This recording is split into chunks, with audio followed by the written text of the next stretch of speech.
Welcome to the Hunter's Advantage podcast, where a group of budget-minded hunters scour the woods for whitetail bucks and whatever other big game is in season. Tune in each week to hear the hilarious public and private land hunting stories and mistake-filled lessons learned. We believe that every hunt brings us closer to God and that we exist to share the good news. And now, your hosts, Christian Babcock and Jake Gaylord. Listen, guys, we wouldn't be able to do the podcast if it wasn't for you all. So we just want to say that you guys are greatly appreciated, and thank you for following along each week. And speaking of support, we are partnered with Out on a Limb Manufacturing, and I can tell you from firsthand experience, Matt and Chase are great, down-to-earth guys, and they make some of the best saddle hunting products out there. Whether you're looking for a set of climbing sticks or a mobile, lightweight, hang-on tree stand, or maybe you're even a one-sticker. You mean tree Pilates? Yes, tree Pilates. If you've been to the grocery store or the gas station lately, you know that Uncle Joe is doing his absolute worst to take all your money. That's why we need hunting gear that lasts year after year. And trust me, I've been rocking the same Out on a Limb Shakar climbing sticks for 4 years and the Ridge Runner 2.0 saddle hunting platform for a few years as well. This gear is built to last. We can confidently say that Out on a Limb is the best bang for your buck. And it's the best gear if you want to deflate a big old buck. Ooh. Make sure you use code HNTA15 at outonilimb.com for 15% off anything on their website. So if you can show them the same support that you guys show us, please go to outonilimb.com and use code HNTA15 for 15% off at checkout. Now let's get back to the podcast. Well, hey everybody, welcome back to the Hunter's Advantage podcast. Today we're joined by a special guest, Johnny Stewart from Pennsylvania, bow hunter, especially focused, I think, on public land whitetails now. Johnny, thanks for jumping on the show with us. Really appreciate it, man. Yeah, no problem. I love talking about deer hunting, especially when the season's over, just about over here, and I'm still not ready for it to be over, but I'm kind of dealing with it. Getting back to reality, I guess. Do you not do any shed hunting or anything like that? Because not as much as I used to, because I felt like I got into shed mode and it was always about finding that horn and seeing where the fresh sign was. And, fast forward, I might find his horns, but it's maybe a different place the following fall where he might be living. I mean, you get to know an area or deer enough, you might be able to put all the pieces of the puzzle together, but I wasn't doing enough scouting. I was worried about finding just the freshest sign and finding horns, and that's one thing. But if I have a hard time doing more than one thing in that way, I'm always 100%, so I'd be 100% into my shed hunting and just looking, finding, putting miles on, finding where the deer are feeding, and finding a horn. And then I pass up a lot of the areas because it really is a contrast to where they might be in the fall, and then again in winter in these areas that they'll tend to be in different areas. But this year, I think, I don't know. It's like a combination. I think in Ohio, I have some areas I know where there's, because I'm about 4 to 5 hours from where I hunt in Ohio. So I just been thinking about it yesterday here. Is man, I'd love to stay down there a week and just hike every day and shed hunt. And that's what I used to do. But you'll get out pretty far out to where it's not even a place you might be hunting. So I am going to do some shed hunting this year, but also I keep a journal in my Spartan Forge, and notes. I take notes as to where I want to hunt next year, and where I want to scout for next year's hunting. So I think, I do less shed hunting nowadays than I used to, and I love it. And then time's short, and I start hunting 5-6 states, and I'd like to get some scouting in each of those states and a lot of places in PA, in northern PA. A lot of guys are doing it, shed hunting, and I live near Pittsburgh, and it's a few hours drive to where I hunt. And it seems like there's just so many sportsmen in Pennsylvania, and guys are on to that now. There's good deer out there, and back 10 years ago, I'd find sheds. Old ones, they were easy to find, but now guys are out with shed dogs and that, picking them up. So I just kind of, that was pretty awesome. There was a time, 8-10 years ago, I was really big into it, and just everybody does it now, and it's just hard. You could hike and look for a horn if someone has it in their basement. Oh, I know. We have a lot of trouble finding sheds like where we hunt. I really think it's because of just the pressure that the sheds get, to be honest. And I'm not a big shed guy. Like, I don't really care if I find one or not. Like, for the most part, the way we do it is we'll go out and like postseason scout. And if we trip over a shed, that's kind of just a bonus for us. But Yeah. there's some fellas we know that it's a foot race to get out of the truck and into the field as quick as possible. And they think if they find the shed, they done killed the deer. Yeah. And I mean, different strokes for different folks, but I mean, I never understood the hype. Yeah, it can be addicting, just like the deer hunting. I got down that wormhole, and it's, I slacked on my scouting. So I'm back to more focused on scouting, especially with limited time in different areas. So Have you always been a PA guy, like big woods? Is that how you kind of cut your teeth on hunting? I know you talked about in some other podcasts I'd listened to about picking up public land maybe in your 20s. How did you kind of get into all of this? So I grew up near Pittsburgh, maybe 20 minutes south of Pittsburgh. Just was fascinated with deer and deer hunting, and just hunted local land that pretty much anybody had permission in the area, to hunt. Was no post. I mean, there was some posted ground that you couldn't hunt, but no property that was like, managed or anything, nothing like that. You just kind of went out your front door and hunted across the road or up the road. Yeah, we can hunt here. And it was word of mouth. But yeah, I was fascinated with deer. I mean, hunting in general, like I was big into squirrel hunting, rabbit hunting when I was young. And then definitely got into deer and turkey hunting. And I just think the other species died off. I mean, as far as me hunting them, it like that, me hunting other species kind of died off for me because I was just fascinated with whitetails. So, got it, just hunted around here, started gun hunting. You're allowed to start at 12. Like now they have a mentors program where anybody could take a child out hunting. But back in the day, it was 12 years old. And my dad took me out, and, just a normal, I guess, way of everybody starting out. And then I got into archery about 14, 15 and didn't get my first deer till about, with a bow till I think about 17. It took a few years, but it kind of got my confidence level up. And then here in PA, you're allowed to spotlight like until 11 o'clock at night, as long as it isn't rifle season. You're allowed to go out and shine fields for deer till 11 o'clock at night. We were big into that, and we had seen a couple good deer, like 150, 130, two good deer in the area. And I said, I'm going to try to learn from that, kill that deer. So I ended up killing that deer. I think I was in my 20s. And everybody said, "Oh, that's the biggest deer you'll ever shoot," and this and that. There's luck, and then I think the following year I shot like 130, just local deer, and people were like, "Wow!" And then we're really large bucks for my area, and it wasn't all mature deer. I would shoot doe. I mean, 6-8 deer a year, a lot of does. Like killing deer, but can get into mature deer, and then.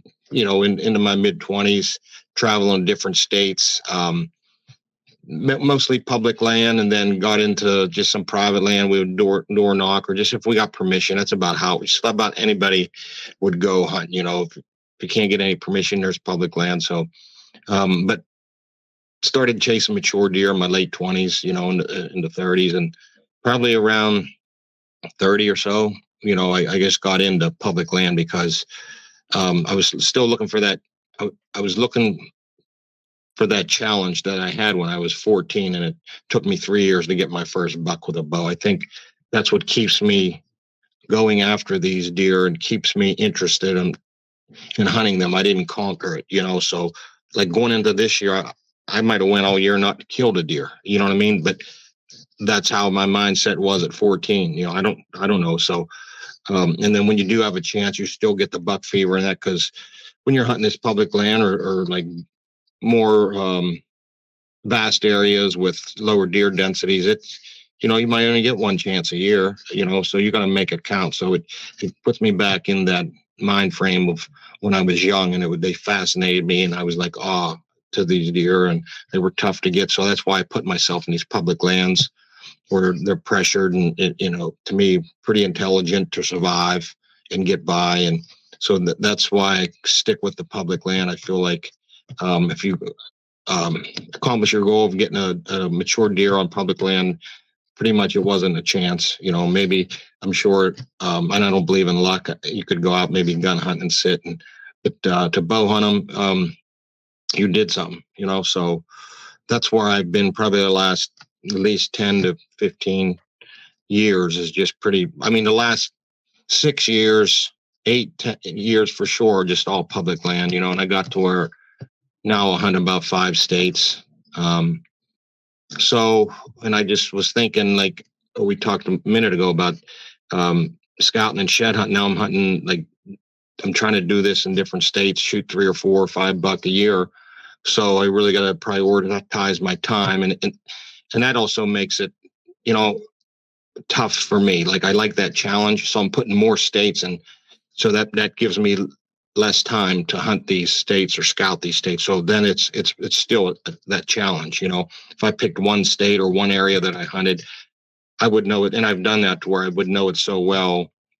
I'm not saying you would kill that deer, but I feel like, and I always gravitate toward new areas every year. Like it's like even this year, new area in Ohio, PA, a new area. I was in Illinois in a new area, Ohio, new area, and just because I like that challenge of figuring them out and making it a guessing game for me yet. Not like I conquered it. So I think I keep challenging myself and kind of go backwards, make it harder for myself. But then I think in the long run it makes me a better hunter. So when I do go for a 3-4 day hunt, I can really eliminate. And if you do it in a bigger hunk of woods, you can really maybe 5-6 deer that you would shoot on 1,000 acres or two, 2,000. And it's like, okay, now I need to go to the cream of the cream, and I can figure out just by knowing so much over the years and having experience in the woods, I know where I need to be. And even this year, I kind of, I run a lot of trail cameras, but even this year, I kind of maybe mid-October just got rid of trail cameras and started hunting because I know what's there, and I just used my experience and knowledge and put myself in the right places. I mean, because then it gets exhausting. Every state you go to, I used to, when I do 2 or 3 states, just have cameras and I get there and check them. But now I just can't do it all, and I just end up hunting, just because I enjoy hunting. And then that is challenging in itself. I keep challenging myself, I guess, to make it tough. And then when you get that deer, it makes it that much better. You're so grateful, and you really accomplished a goal. So it's just about me. Yeah. Speaking in the vein of kind of becoming a better hunter, I mean, me and Jake both grew up northeast Oklahoma, which is kind of more plains-ish, right? It's like cattle ground, people farming, like It's ranch quite a basically bit. like an extension of Kansas, but less Right. ag. Yeah. Like we didn't grow up hunting a lot of ag, so we grew up just hunting, just hunting the same stands everyone else that we had been around had hunted, Mm-hmm. hunting over corn piles. You get in a stand location, it's like, why am I hunting here? Oh, we hunted there for the last 2 decades, and someone 8 years ago shot a nice buck Wind's really there. not a factor. Yeah, wind's not a factor, all that Yeah. stuff.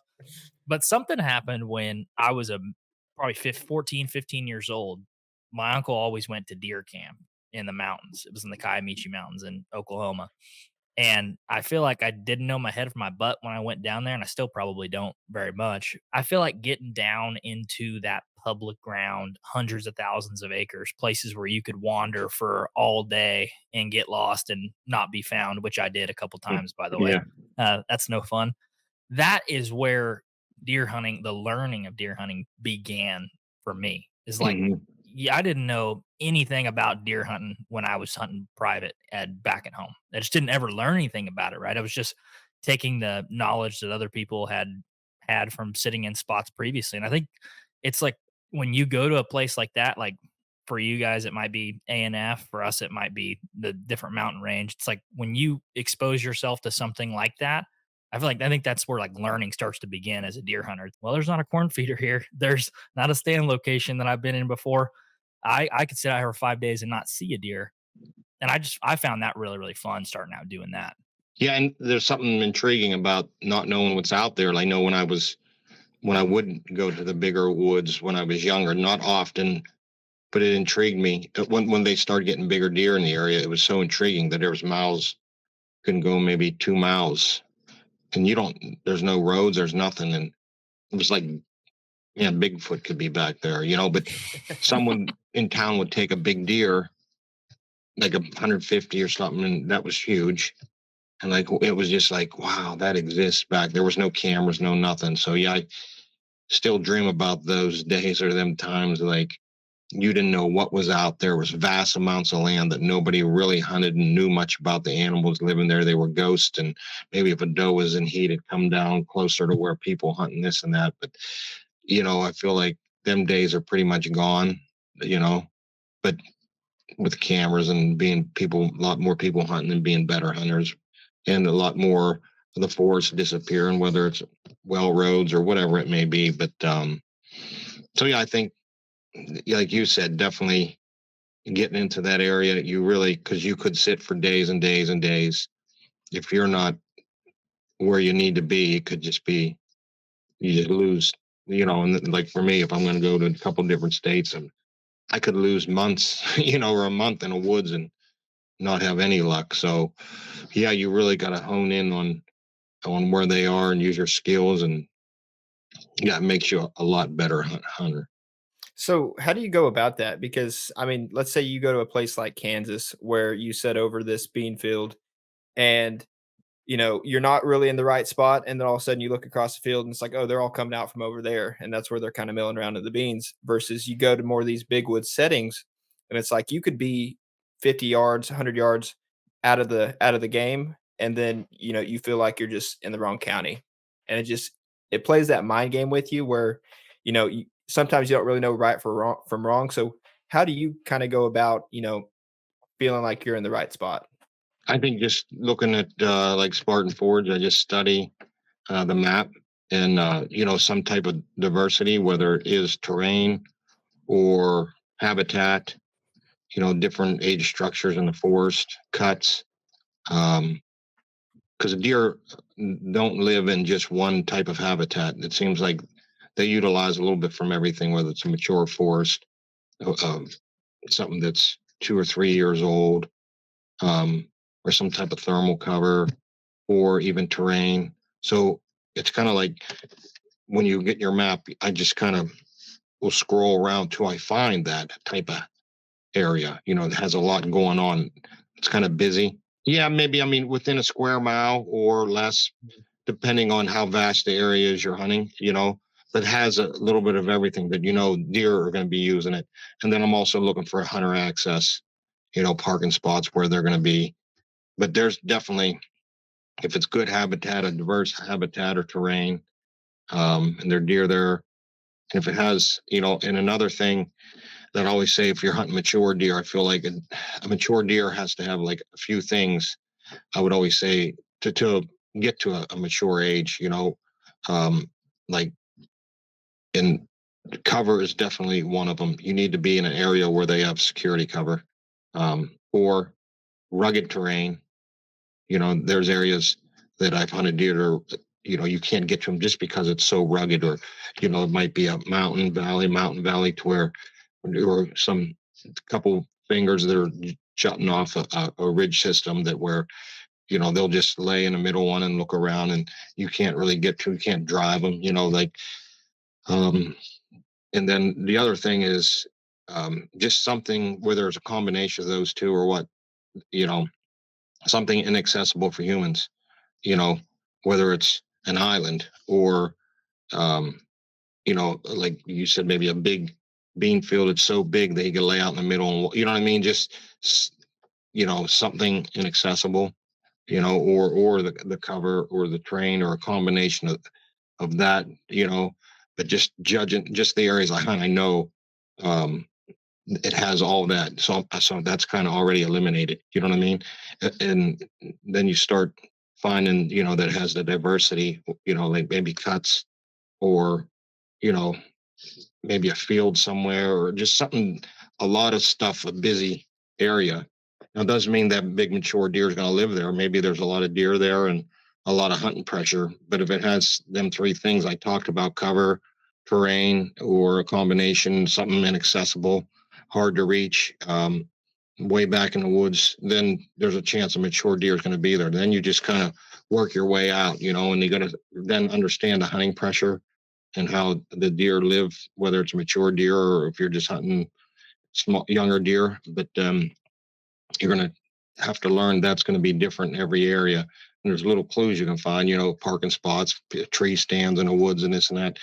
So then I'll start, and after so many years, I know exactly where I need to start going, like guys are coming from here, so the deer is going to be back here. But then even as people become better hunters with all the information that's out there, podcasts, videos, and whatever it might be, guys tend to start going further back in the woods. Oh, they're back in here. And then a deer will start moving forward. And I feel like there's a cycle in the forest. I don't know. I can't put like a yearly or, whatever it might be. But like, I feel like guys will hunt an area and the deer will move out and then they might come back. There's times I hunted an area that was great, a clear cut. I remember one year and nobody was in there and this big buck was living there and there was all kind of deer in there. And then the next year guys moved in and it was just ruined, and so I moved out and a buddy of mine, I said, you can go hunt this area. I don't know. I quit hunting, guys are in there. And then the next year he had shot a buck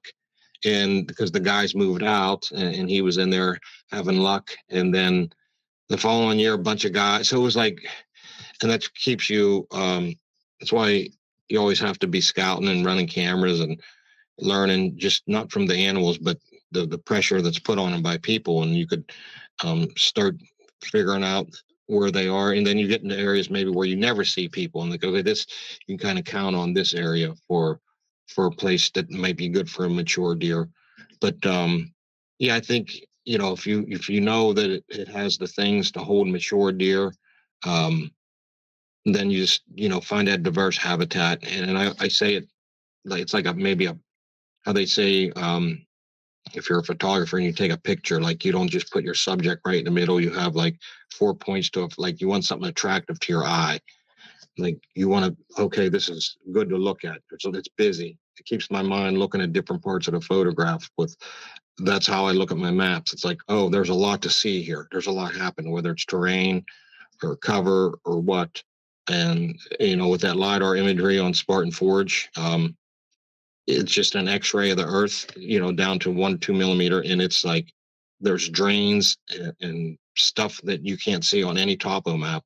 So then you start seeing how the deer can move in around these drains or use the topo, you put it on 3D and it just makes things really clear to how the deer are going to navigate, and it comes, if you're in a more terrain area, that's a whole nother topic. Some of the areas I hunt in PA are plateaus of the Allegheny National Forest. It's really flat and gradual, and then food is something, a whole nother wormhole, but some of the deer in them areas that I hunt in PA they're just browse deer. There's no concentration of food. So if you get a flat area with not much terrain and deer just browsing, randomly moving, that could be tough, really tough hunting.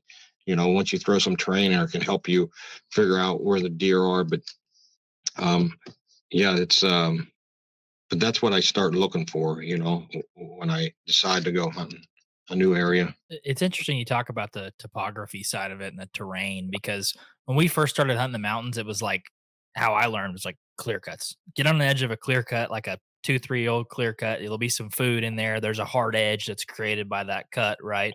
And deer travel down the edge of them. And they somewhat had some success hunting that way, and I had some shots at some deer that way. But it seemed like when us as a broader groups, like me, Jake, my uncle, our buddies that we all hunt with, started having more success, was a lot of us started hunting topography. So it's Mhm. like multiple drainages coming into one spot where bedding areas are on maybe some of the sides of those drainages, or creeks or fingers, these these tree lines and juts of timber that come out in these big native grass fields. Like, what's the one piece of topography that splits that field in half that gives a deer an ability to kind of navigate through a sea of 10-foot tall grass? And it's like, When we started doing that, and like you said, the diversity, finding multiple things coming together in one little area, we started killing more bucks in the mountains, Hmm. a lot But more. even just this last year, Justin's second buck he shot down there. It was I'm not good with angles. I don't know how steep this little thing was, but Christian, you know where I'm talking about on Enough that to north burn some side. calories. Yeah, Yeah. it was pretty darn steep where you almost had to seem like you had to bear crawl to get the buck up where you can actually get some traction. But it was about halfway down this little hill, but there was like this one little it just plateaued for probably maybe 5 yards, something like that. And he started walking down it and he just stopped right there because he was like, hey, this is the something different I've seen. And he said, I'm not going to go any further just for because he has to walk back up eventually. He ended up sitting there for what, like 15 minutes after daylight, and he shoots like a 142. And it's like Wow. they could literally walk anywhere. But that's just a little kind of what you were talking about earlier. Like Spartan Forge will tell like the slightest difference in the topography. I mean, no map's really picking that up, or at least the what we use is on X, and like you don't see that there. He just happened to stumble upon it, and Yeah, then pulls and out a big on the old buck. LiDAR on Spartan Forge, it is a game changer when you get into that flat area and you could just see them subtle drainages. You know, it might be like I know up in northern PA, I mean, you could see old logging roads from the 1900s, you know, and so it's like unreal.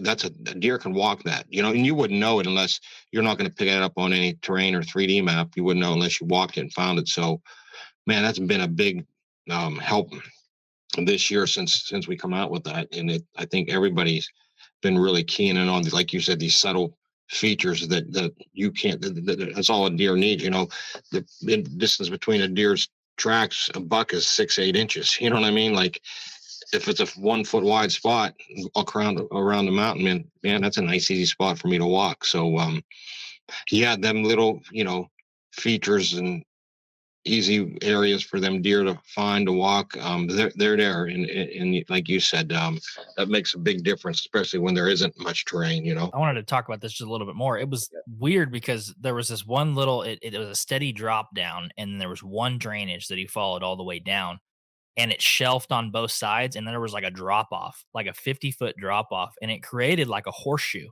like a little horseshoe where if that buck didn't want to walk down that entire drop off or all the way around it, he had to horseshoe on this little bitty bench. And Mm-hmm. you could see where all the deer had beat that trail down just right on that horseshoe. And literally walked by 25 yards and he shot it. Wow, I was that's like, cool. that is the smallest little subtle thing, like you were talking about, Jake. What that is what makes that whole half-mile section of that drop, that's the only thing in there that's different in the whole little spot, and it where it killed the buck. That's yeah. I bet I don't know if that area on Spartan Forge has it updated yet. The imagery on LiDAR, but you could probably pick that up pretty. You could obvious and just look at it and be like, oh, okay, I see it now. You know. Then I'm only telling close friends and family about Spartan Forge. Then I'm just kidding. No, the logging roads you mentioned earlier. I don't know how it is up there, but these logging roads, at least around where we hunt, they're like not really logging roads, but just because on those logging roads, do you see deer using those during the season? Because for us, like those where we hunt, that's where you get like most of your activity from like people walking to and from their spots. Do you happen to see deer walk those like maybe early season or late season after the pressure's kind of petered off? Yeah, definitely. After if it's a used logging road by humans later in the season, definitely like wintertime, late in the season when no one's around, they'll start utilizing them. But some of them logging roads, they'll definitely utilize if it's kind of overgrown and back in the woods where nobody's at. It's a great travel spot for deer. So but yeah, like a lot of late season stuff, definitely trails that people have been beating down and walking in. They'll definitely start using them. The pressure's down, and they'll start utilizing those areas where there's no pressure, to get, and food. Also, this place I was just hunting here last week, I went there because it had some cold temperatures and the food was there, and it was a hard hunted area. But I knew in January that no one would be there, and I had left a camera there, 2 cameras, that they didn't work, but I hunted there. I mean, I didn't need them, and I had a big old buck come in about 45 yards, and I couldn't get a shot at him. But and it's in a hit. Like, I wouldn't hunt there till late season, like maybe early season, first week, not guys. And there was some mast in there, so other than that, and I knew that the mast was there, and that's another thing about the food. It'll keep the food's there, and the guys run the deer out of there, and they'll go feed elsewhere for 2 months, and then that food's still there, so they're going to come back in, and it makes it easier in late season where they have to feed, and there's no one there. That's what I like about late season. If you do have you can find that food, man, you can have some good hunting going on. Nobody's around. Yeah. The reason I asked about the roads is because this last year doesn't happen very often. Let me tell you, we probably run, I don't know, as a group, 25, 30 cameras like on this piece of public. And now, granted, it's not 25, 30 different spots. We usually try to like bunch up 2 or 3 cameras per spot, just facing different ways or different trails that we think they're going to use or what it may be. But we got this absolute freaking monarch of a deer, like biggest deer I've ever seen on camera by far. And we were back there hunting it, and where these cameras were, or where we thought the deer was about 2 miles from where you can sort of park. Well, walking back on this, like, it was like an old logging road kind of, but we did get a few people on camera walking that, like, during the season, like late October and stuff. And we were there, I think, the second week of November. And my mind, I'm thinking, okay, we did get a picture of this buck here on the road, but with these people walking through, he's already gone somewhere else, right? Because that's what we've kind of figured out in the past. Like, they'll be on these old logging roads, but as soon as the end of summer hits, people are getting more nosy and starting to actually do their scouting and stuff, and then we'll find them maybe like a mile from probably where we first got a picture of them on a different ridge. Well, so with like knowing all that, we tried to hunt like down on this little drainage on the very end of it, like it had a little dried up creek on the very bottom. It was a good spot. There was deer there, but every single time it seemed like we were walking to it, whether that be an evening sit and then walking back out at night. I swear to God, walking in, the rubs would like it'd be newer rubs, but they wouldn't be like freshly hit. But then as we walk out, like stuff was starting to leak off of them, where like it seemed like someone just either freshened up that scrape or hit that rub like as we were in the stand. And so the whole time we were there, I was thinking, I just need to sit on this road, but I just couldn't get myself to do it. Yeah. It sounds about right for a mature deer. I mean, he could be laying there, listen to you guys walk in and know where you're at and like, okay, now it's safe to rub and scrape, because they do that. They'll watch them trails and you walk right by them. Like, I know them guys aren't coming out till dark. I hear them get out of there. I mean, they get to some of these mature deer get to that point. Oh yeah, I heard him get down. Okay, it's safe. Or I heard him get up in a tree. I know we're not to walk. Like, these deer get sharp. Like the one I was just hunting, I was telling you about.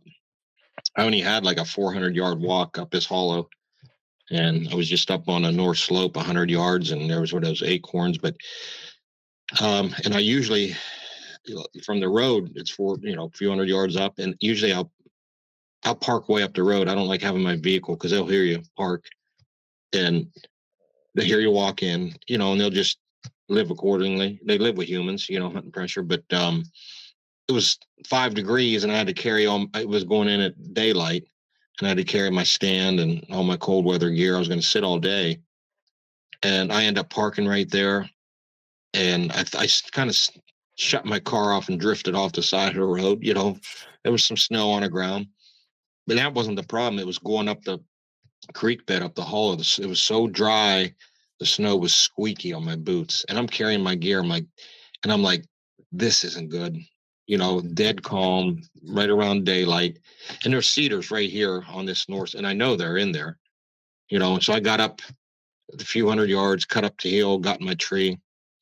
And long story short, I kept watching them cedars for deer to come out. They were feeding right there. There was a big bare spot there. They were feeding.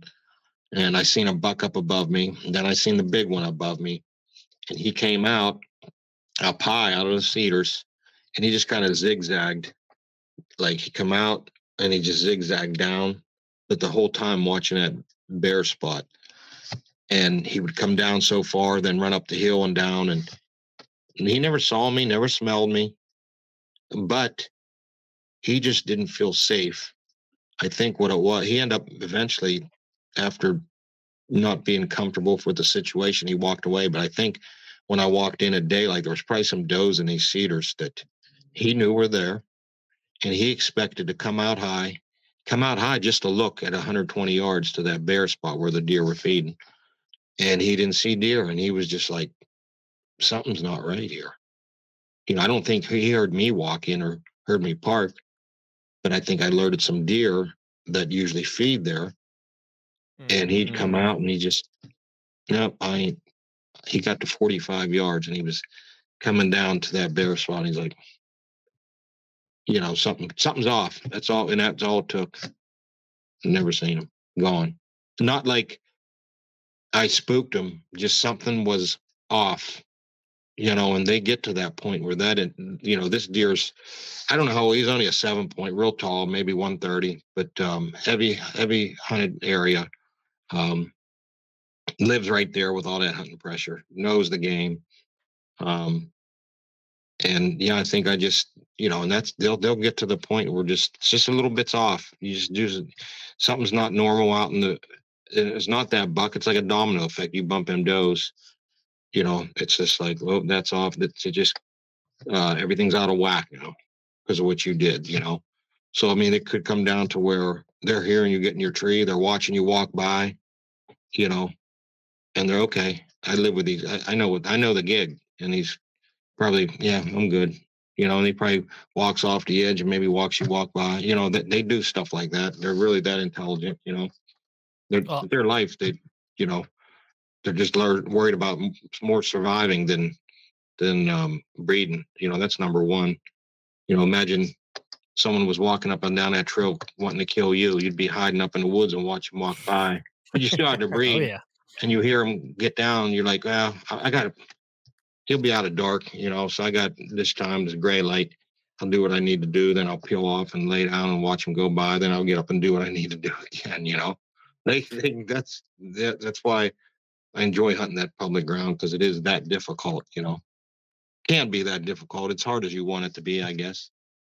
Yeah, I've often wondered that, like in some of these spots that we historically have success, it seems like to me you can only have success for two years, maybe three, if you find like a really magical spot and you access it the exact same way. Because I've often wondered, on some of these spots, like I got one spot that's 350 yards off the road, and I've killed a couple bucks on public in that Mhm. spot in the mountains, and I've often wondered how many bucks have I walked right by that are sitting there just tracking me as I'm walking through. And I noticed, like, a lot of times when you jump one up, you will almost damn near step on them. And when they jump up, it gives you almost a heart attack because Mhm. of how fast they jump up, and how it was amazing to me how well they blended in. One day I shot a buck out of there and I liver shot him, and we jumped him up and he ran about 150 yards and bedded down. Well, we went and we're tracking blood, and where he jumped back into this native grass, walking down into this creek, we stopped and we were like, let's just stop right here. Let's let him sit there for a little bit, because we were following just buckets of blood right out. Like, let's give him a few minutes. And we sat there and talked for 4 or 5 minutes. And I looked over, and my buddy Jordan goes, "Is that him sitting right there?" He was 5 yards away in the grass, and Yeah. all you saw were just the tips, the white tips. And I was like, "Is that him?" And I took a Wow. step to the left, and I could just see him just stone cold. And I was like, Just one eye, just wide one open, eye just right just there, dogging wouldn't move. all of us. And I just remember I sat there and looked at him for a second, because I was like, how many times have I walked by a buck and he just does exactly that? Yeah. And I shot him again and he jumped up, and that was it. But I mean, and I knew exactly where he walked into the grass, and he Yeah. wasn't 12 feet from me, and I couldn't see him. Jeez. Well, It was kind of awesome. back in the olden days when I used to have a big old, it wasn't a spotlight, but you could dang near call it that. I had a good headlamp, and that thing could see forever. And walking through the like walking through to get to your spot and stuff, you just see glowing eyes, and you're just like, okay, like obviously that's a deer. And, you try to sneak right past it, even though it's obviously seeing you in your lighthouse on top of your head. There's been a couple times it's like, okay, I've gotten really close. Like this deer better be lucky I'm not a poacher because I mean you can get pretty darn close to them. It is Well, not. and then another thing I do, I'll go in a good hour before light in the morning if I know it's a hard to access place. They kind of turn their brains off to humans at that time. You look at his lifespan of a mature deer, and he's 4 or 5 years old, and he's probably never seen anybody. Some of these rugged areas or hard to access areas, an hour and a half before light. So he's on like chill mode. Like he's not worried about humans, he's doing his thing, chewing his cud, back to bed, or just getting back if it's near the rut. The leaves crunching, walking in the woods is just, it's weird. I learned that it doesn't bother them, where if they hear you walking or sneaking, during a daylight hours, that's a predator, but I know one area I hunted in Ohio, just the leaf litter was probably 8 inches thick. And all these ridges are, a bunch of fingers and ridges and stuff way up high on this mountain. And, you're only 150, 200 yards from the other ridge. And I would literally get up there an hour and a half before light and because you can't go up at gray light. You can't go up at daylight. A heavy frost, calm morning, they'll hear you, 1,000 yards away. Either you need to wait till 10, 11 o'clock when the wind starts blowing, this and that. But if you want to hunt all day, I would get up there, an hour and a half to an hour before light. And I walked up on a big old buck once or twice. And he just, they're like you said, 30, he just kind of, I'm just going to walk this way. You know what I mean? Not saying he's going to come back right to that spot, but he's not, he probably goes off a few hundred yards and stands for a while, hears you go out of sight, and, but it's not like you're spooked him to where he's running, he'll stand there and listen, but, not so much bucks, but does in the past. I've walked right up to them, and hunted close by, and they would remain bedded. They didn't care, before light. So you get in around that gray light area, now it's a different game, especially when you start sneaking in the woods. And as your access is like, you go up there before light at 1 hour before light, that's not what they usually hear from a human, a predator. It's usually the sneak. Everybody's up there is hunting, and they're just kind of like, what's that? It's weird how they, this association they live by, and they don't associate that time of the night with people coming in the woods. It's like, they'll just shut off that, and then they'll turn it on, it's like a Rolodex. They flip to okay, this is what we got to look out for right now, this time, but, yeah, it can be tough, and then access comes into play all the time, no matter where you're at. Like a lot of these deer are living by roads. They just, like to, and they can hear the hum of the vehicles coming down the road, and a little bit unnatural, slowing down, shutting your car off, and this and that. Now this ain't natural. Just like I said about that deer I was hunting, something's off. This ain't right. I hear hundreds of cars go down the road during, in a day, and this one's stopping. And there's like, whoa. I mean, whether you get out or not, this is off. Something's different here, But so yeah, sometimes in them scenarios, I'll park way up the road, hike way down the road. That's a lot of things I do when I am hunting near the road is park way up the road. And the one year, or this year, we went hunted a spot, parked way up the road, and usually kind of go up over a mountain and down into the spot that we wanted to hunt. Kind of take the long way so they wouldn't hear us. Parked way up the road and took the long way. And there was a trail that people would hike up. I said, you know what? It's wet, it's damp, there's a heavy dew. I said, let's park way up the road, hike down the road 400 yards, and we'll go up this trail, because it's wet. We should be able to get up to our spot instead of getting sweaty, going up over the mountain. We hiked all the way down the road, and I had a cameraman with me all year this year, and We're hiking down the road. As soon as I step off the road, a big old buck snorted right there. I'm like, we're done. That's it. We're done hunting. You about ready to You go know what I back home mean? now? But it was like probably hour before light, but maybe he did. And I don't know if he really heard us park because we were up the road a good ways, just your feet on the road, he's like, what's that? What's that? Just to like your rubber boots on the blacktop. And, I'm like, I can't even get into the woods, but I should have took the long route. And I find any shortcuts you take usually come back to haunt you, and I know this year I hunted a lot.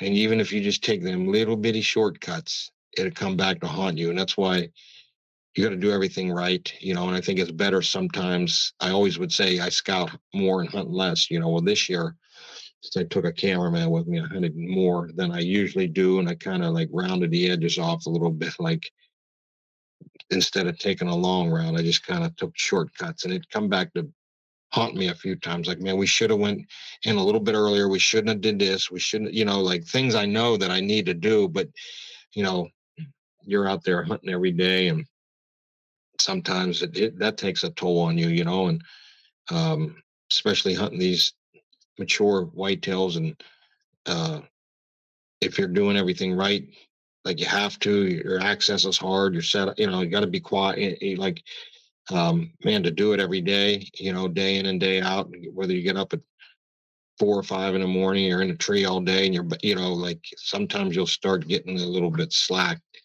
and that's when it usually. So that's what I always, say is scout more and hunt less. And like I said, this year I had a cameraman, so I hunted more than I should, or I even hunted more in areas that if it was just me, I would have got down and just didn't feel like scout a little bit on a mountain. But I had a guy with me, so I was like, we're just going to sit here for the rest of the day. And in the back of my head, when you start hope hunting, like I don't hope for anything in life or in hunting, like you got to make it happen. So you're like, man, I hope it. That's how I used to hunt when I was 12. And I hope a deer comes by. I hope. I'm not saying it wouldn't happen, but I want to get to where I know that there's a good chance he's coming through, and then I sit in a tree and ask myself, do you know a deer, if I sit here for a day or 2 or 3, I know this buck's going to, then, okay, well, we'll stick with it. But if it's like, you sit there and I'm like, I don't know. I think he's bedded a little ways away. It's going to take him a long time to get here after, he gets up out of that. I just don't, when you hunt these mature animals, 5, 6, 8 years old, they don't take chances with their life, and, when you start hoping, you're pretty much SOL, so, yeah. And in season, that's always the question. Do I want to scout a little more to find, I've had a lot of luck in years where I wasn't worried. I would just didn't have many cameras, and I would scout, check spots, fresh sign, get in there, kill a deer, and then you go in another aspect, you put all these cameras out, scout all spring and, summer, and, that following fall was when you're in the woods and you're planning your hunt, and, just things sometimes are going on differently in the woods where the deer live, and maybe don't happen like you expected it to happen the previous fall, or with a sign you scouted in the spring, and then you're like, yeah, this is good, but sometimes it is, but sometimes it isn't. It just something's off, whether it's a mast crop or other bucks moved in or moved out or hunters moved in, and so sometimes you're best off just doing some speed scouting in season. And here we go.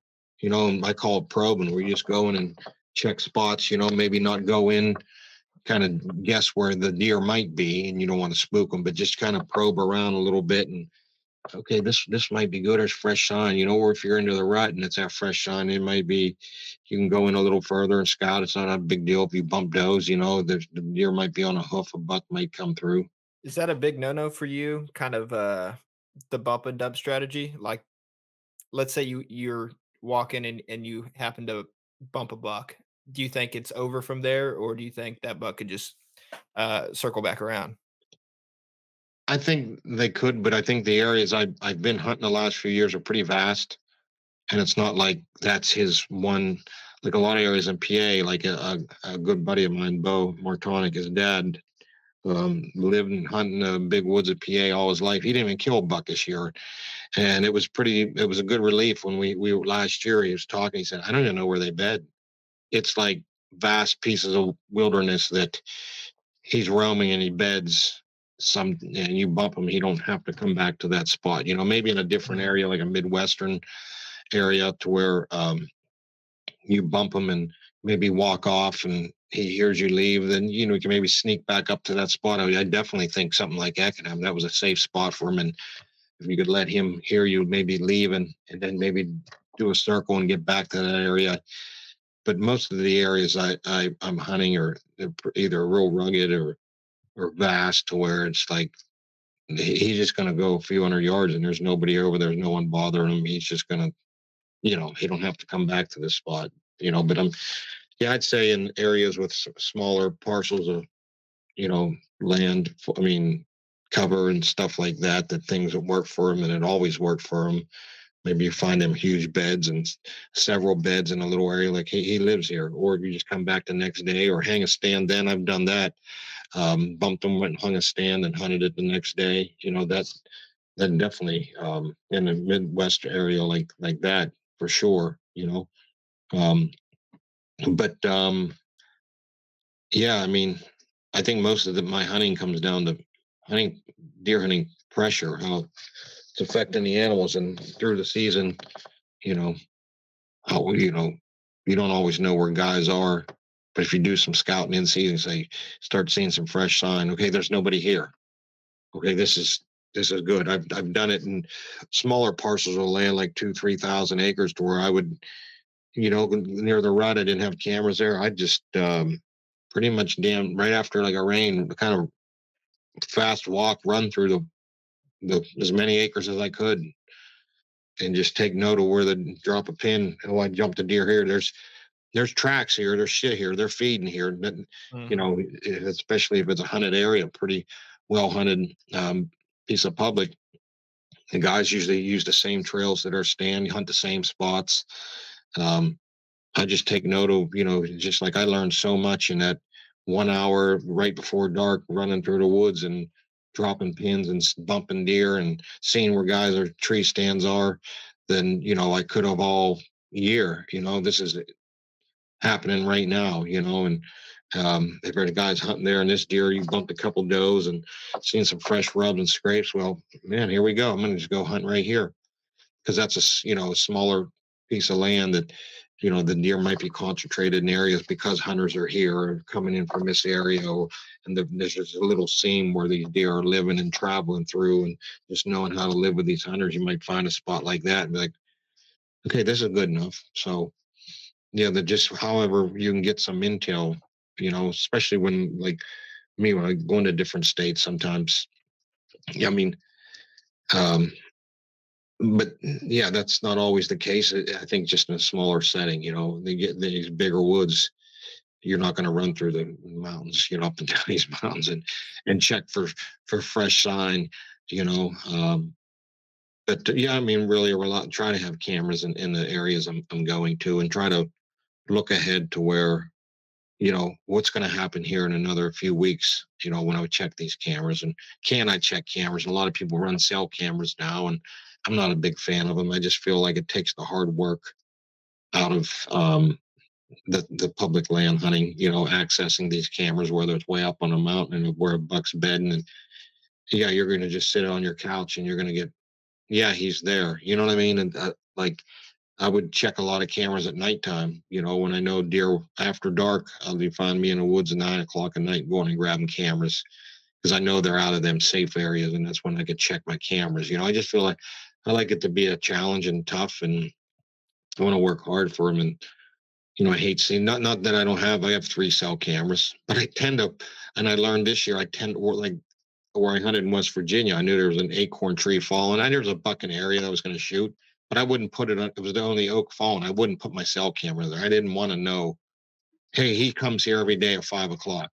I made a mock scrape 400 or 500 yards away in a random area just to get some intel, and I just hunted that oak tree.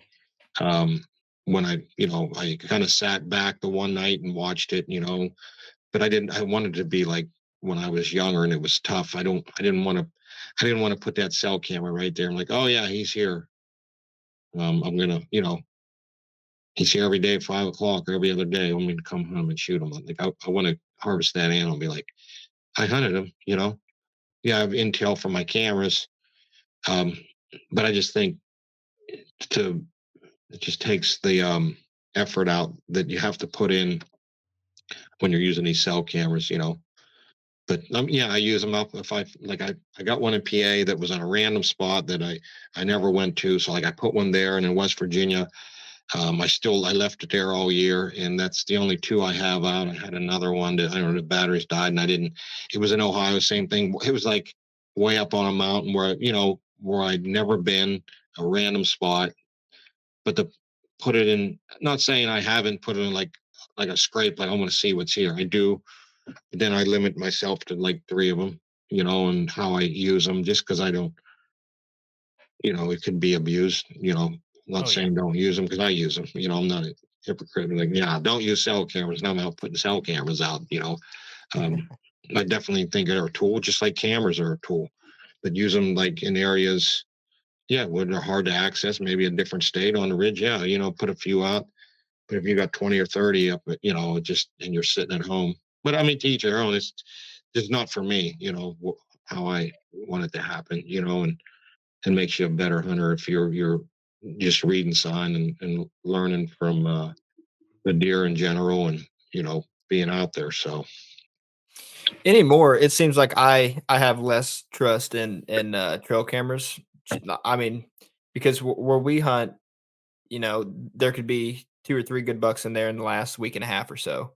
But I ran into this last year where, it could be a good spot, just not at the right time, whether that be a cold front moving through or whether that be early October compared to when they're kind of halfway chasing. And I just got sick of it. Like on day 5, I haven't seen a deer, yet alone a buck all week. And I just got sick of it. And one evening, instead of hunting, I was like, I'm going to go walk around and see. I just want to see a deer. I just want to know that they exist on this piece. And I don't know. I wasn't gone from camp for probably 30 minutes. And this is, mind you, this is right off like where we normally camp on this public piece. And I jump a doe, and right behind that doe, it was super foggy and all that stuff out. Like it was raining, so really no one was out hunting. So I don't want people thinking I was walking out there on public when people are hunting, because I don't want to ruin people's hunts. But anyways, I jump a doe and a buck, and it happened to be a pretty darn good one. And I was like, well, I'm just going to go see what he was, where he was laying. And I looked at the bed, and it had some like shrubs and all that stuff, and it was just shredded up. And I was like, okay, either he got really pissed off here a second ago, or this is where he kind of likes to keep this doe. And I walked probably 50 yards up this finger, and mind you, it was exactly where they were headed, but I had to go there anyway because it was like this big old horseshoe type ordeal. I marked a tree where I was going to hunt the next morning, and sure enough, probably 30 minutes after daylight, again, I mean, I haven't seen a deer there all week, and then it just so happened that a buck and a doe come walking out behind me 50 yards from there. And in my mind, I'm thinking, maybe bucks aren't that skittish, at least in this area, where you're able to, actually do the bump and dump without having to worry about, running that deer out of the county. I've been using the new Exodus Rival cell camera for the last couple months, and I have found a beautiful mainframe 8-point with tons of stickers to go after this fall. Ooh.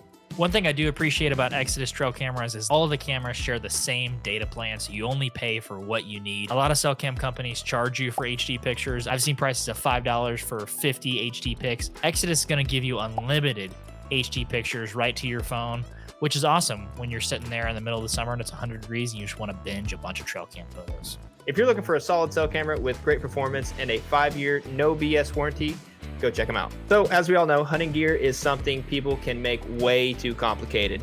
Arrows can be the exact same way. Instead of going down all those rabbit holes trying to sift through the endless information that's online and you're not really sure if it's right or wrong, Exodus makes it simple to get the right arrow for your exact setup. So go online to the Exodus Arrow Builder. It takes less than a minute. You're going to enter your draw weight, your draw length, and how heavy of a point you're shooting. And it's going to be that simple. Let the guys at Exodus take care of the rest. So if you're interested in Exodus Rival cell cameras or a new set of their MMT arrows, just go to exodusoutdoorgear.com and use code HA15 for 15% off anything on their website. Once again, that is exodusoutdoorgear.com. Use code HA15 at checkout for 15% off. Now let's get back to the podcast. Do you have pretty good sized deer up there in Pennsylvania? Because I've heard from like listening to other podcasts that like Pennsylvania is kind of making a step up, and I'm talking like rack wise. And like here, like Southwest Oklahoma, we have buddies that own freaking 10,000 acres, and it seems like their top end relatively every year is like 150. Every now and then you'll get that like crazy 170 or something like that. But what's kind of the top end ceiling around where you hunt? So in like the national forest up there, a 140 is a mature deer. High 30s, like the one I shot this year, I think he was probably, my buddy had sheds to him, 4 to 5 years old, and he was probably in the low 30s. Just a lot of them will get like an eight point frame, like and just put mass on, maybe put a few inches on. Big healthy deer, like body wise, but 40s. I mean, you'll catch the 150s. It's rare to get a 60 or 70. You know what I mean? Not saying they're not there, but well, I was hunting 2 this year. They're probably right at 60, low 60s. I was on them early season, and I don't know where they're at now. But yeah, I mean, they're get up to 8-10 years old in this forest. I know Bo shot one there a few years ago. It was a 9 that was 156, and he was the biggest rack that year at 9.5. I mean, I've seen them, start downsizing around 8. But a mature body deer, I've seen them. Sometimes they're over the hump, and you'll get them when they're 125 inch, maybe 10 years old, going the other way. Maybe, but yeah, mature, high 20s, 30s is a good buck in the national forest in that area for sure. And it's just talking public land. I think most of the states I go to, you get into the 140 inch. That's a pretty good deer. You know what I mean?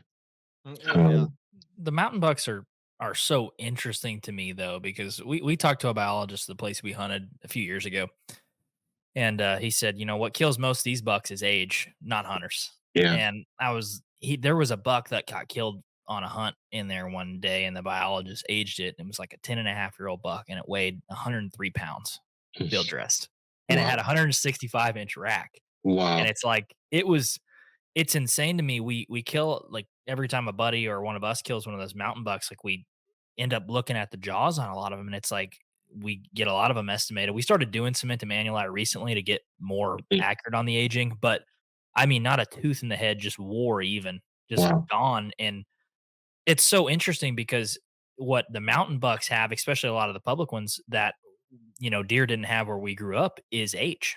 And they get age, they get big, and so even though you don't have a high deer density, it's like we'd rather go and hunt for a week and be in the game for a 150, 160, 170 than hunt 90 days back at home and be like, all right, there's a 120 coming to my corn feeder that I can go assassinate every once in a while. So that's kind of the allure to the mountains for us. It's like, I don't mind going and sitting and getting skunked, because the second you hear a leaf crunch, you turn. It seems like it's like a quarter spike foot. or It's a spike or a good one. It's one or the other. Yeah, and it's awesome. I just love the mountains for that reason. Yeah, me too. That's and that's down in Ohio or West Virginia where I go. PA. That's how it's the same deal. You don't know. Yeah, and if you get one over 5 years old, they pretty much figured it out. And it's hard to catch him slipping up. So if you get one over 5, you did something, unless he gets to the age where he's senile and he just needs to be killed, like he's on a way toward downward spiral. But yeah, that is really interesting, and challenging. Yeah, it is pretty awesome shooting a mountain deer. Yeah, I mean, the age class on them too. I mean, Mhm. It was 2 years ago. My uncle texted me and he's like, we had just got done hunting. I had picked a random spot on the map and went, and I heard those footsteps coming. And I was like, oh, here we go. And I turned around. This time I just got to watch a whitetail run off with about a mid 130s 8 point running away. And I was like, he had winded me. I was like, crap. My uncle called me and he said, hey, I shot a doe. Come help me drag it out. I was like, huh, seems a little fishy. Why you need help dragging a doe out? We got back to the truck and he had a 165-inch 16 point, just mainframe tin Wow. with triple flyers off each G2. That's And stupid. I killed a doe that week and we sat them next to each other and he scaped out that buck and he set them next to each other. And I didn't know which one was the doe and which one was the buck. Wow. Little bitty bodied suckers. But I can tell you 160-inch mountain buck, that looks like it looks like a 200-incher walking through the woods. That's great. Yeah. Oh yeah. I hunted one a couple years ago that he was 108 point. He was probably in the mid 50s, 3 years in a row, and had him on cameras, never in a daytime. And I found out where he lived the last year, and I went in. We have a late season flintlock season. So it's old, 1800s type gun where it's just flint and frizzen, your pan powders on the outside and powder down a barrel, but really primitive way of hunting. But it comes in after Christmas and you're allowed to hunt. We had some snow, so I went into this area to hunt this big deer, and I found where he was hanging at, and I went in after him, and he was with two other buck. I'm just tracking, not haven't seen these deer, just following their tracks, seeing them feed, and he split off with these other bucks, and I followed his track, and he was just acting like a mature deer would. But anyways, I had caught up to him, and he was had shed his horns already, and I know it was that big deer, and so anyways, he took off running. I'd followed him, and he did a huge circle. It took him through the night. I followed him till dark, maybe a mile, and then the next, just to learn about him for the following year, his home range. And I did a huge circle the next morning, finished. He come back to the same area that I originally jumped him, and I bumped him there. There was a couple of deer. It was cold in the morning, for crunchy snow, but I wasn't really hunting much because I knew he had lost his horns, and I'm just kind of learning about this deer. But he had took off, and I told my buddy that lives up there. I said, "Hey, go back in there and look for this deer's horns." And he had found one of his horns like 2 miles away, like 4 years ago, and so he went in there. So I had bumped him twice. And then my buddy went in there, probably bumped him. And my buddy, maybe a week later, and he said, guys have been in there shed hunting already. I'm like, get out. He said, they probably found his horns. I said, yeah, you're right. So pretty much that deer was bumped like 4 times, and that was a safe area. And he was probably, I don't know, 9, 10 years old. And so my buddy went 2 miles away to where he found his horn 3, 4 years earlier. He found him dead. Coyotes ate him. No horns on his head. I mean, I'm assuming it was him. Big holes in his head, laying in a creek. The coyotes were just got done eating him. My buddy he told me. I said, that's probably him. I said, we probably run him out of that area. That was a safe area. I was in there. I bumped him twice. You was in it. And the following year he never showed up again. And I know he made it into January when after Christmas, because I had a picture of him in like middle December when all the gun and all the hunting pressure was off. He was still alive, and then I went in after him with the muzzleloader after Christmas, the flintlock. But it's pretty crazy. Like that deer probably lived 10 years, and we spooked him, and he that was a safe area for him, and he went somewhere he didn't really want to be, and he got eaten alive. That's, So you did kill that deer. You just didn't put your tag on it. yeah, Yeah. yeah. I screwed that up. He died, but not, yeah, you're right. They win and they get away, they might die, and you never see them, I was just telling a story last night about a buck I'd shot with a flintlock, and I hit him forward and he ran. And we went in after dark to track him, and we could hear him out. He'd lay down out in front of us, and I said, we'll come back in the morning. Well, it was Sunday, and you're not allowed hunting Sunday in PA, right? So I Oh, said, I'm why just going is to walk. that? I've Yeah. heard a lot of people say that. What's the origins around that? I don't know. They say it's a day of rest. I don't know. That's Oh, Sabbath. okay. That's a Sabbath, baby. Yeah, That's for Sabbath, the like Lord. I get farm. They it. said back in the day, like, you know, farmers or something, it was a day of rest, holy day or, God likes deer so. hunting too, though. Come on. So, but I I mean, mean, he'd understand. most guys now don't get time off. But so I went in on a Sunday and I walked up and I jumped him and he run down a hill like a death run, next morning. There's a pretty significant creek at the bottom and he jumped in the creek. I didn't see him, but I followed his blood. He was stumbling down a hill and he sunk to the bottom and it was winter cold and that was that, man. I went up and down a creek, but he never come out, and I never, it's like he still won. He died, but he still beat me. I never got him. I didn't get him. The same, them suckers. But Oh, yeah. yeah. I mean, another thing I really enjoy about the kind of the vast mountain sort of stuff is like it's really fun to go in a place that's tens of thousands of acres. A lot of it, if you look at it from an aerial perspective, looks the same. And playing that game of like in all this stuff that looks the same, there's clear cuts, there's creek banks, there's native grass fields, there's fingers and draws. What makes this a little bit different? And then going in one of those areas and killing a buck. I think that's what keeps a lot of people out of those places. Is you walk in with a bunch of enthusiasm on day 1, 2, and 3, and it happens to us even after 6, 7, 8 years of hunting this stuff, of not seeing a single deer. But Yeah. man, it makes it sweet when you kill one. Going in those spots, I feel like you can learn so much about deer hunting, but you can also get skunked really hard, which I think is what keeps a lot of people away. Yeah. Early season, I was on to a few deer and man, it was like, I know these deer. It was like the first week of October. And then I bumped them this and, the one, and they just like, I don't know where to look next. Like that was, I went up on a ridge, dropped some cameras, and I told my cameraman, I said, I don't know the next step because I can't. There's too much land for me to find them. I mean, I would be here the rest of the season just to, I just have a bunch of other places in my back pocket and check other cameras. But it is, man, It's they could just humbling. blink of an eye and you don't know. I don't know if they made it. I don't. I have no clue. Like I moved on from that. That was, it could be so hot, so short, and that's another thing about hunting in these areas. It changes so fast from when they lose their velvet to like that first week. Maybe there's hunting season. They're still into like a summer pattern. Then maybe just a couple cold mornings and they're into maybe a little bit of a breeding and looking for does, and then you're still if you're behind them, you could. I mean, it's easily be a step behind them. And I've seen then the leaves fall off. Then this area opens up. I'm not going in there. It used to have a lot of cover. Now I'm going to move. It's just like boom, boom, boom. Every week or every few days, stuff's changing in the forest. The daylight's getting shorter and the rut's coming and the leaves are falling off and the mass has changed. The food source. It's just hunting pressure. It's just like it's tough to keep up with them things. But it keeps you on your toes.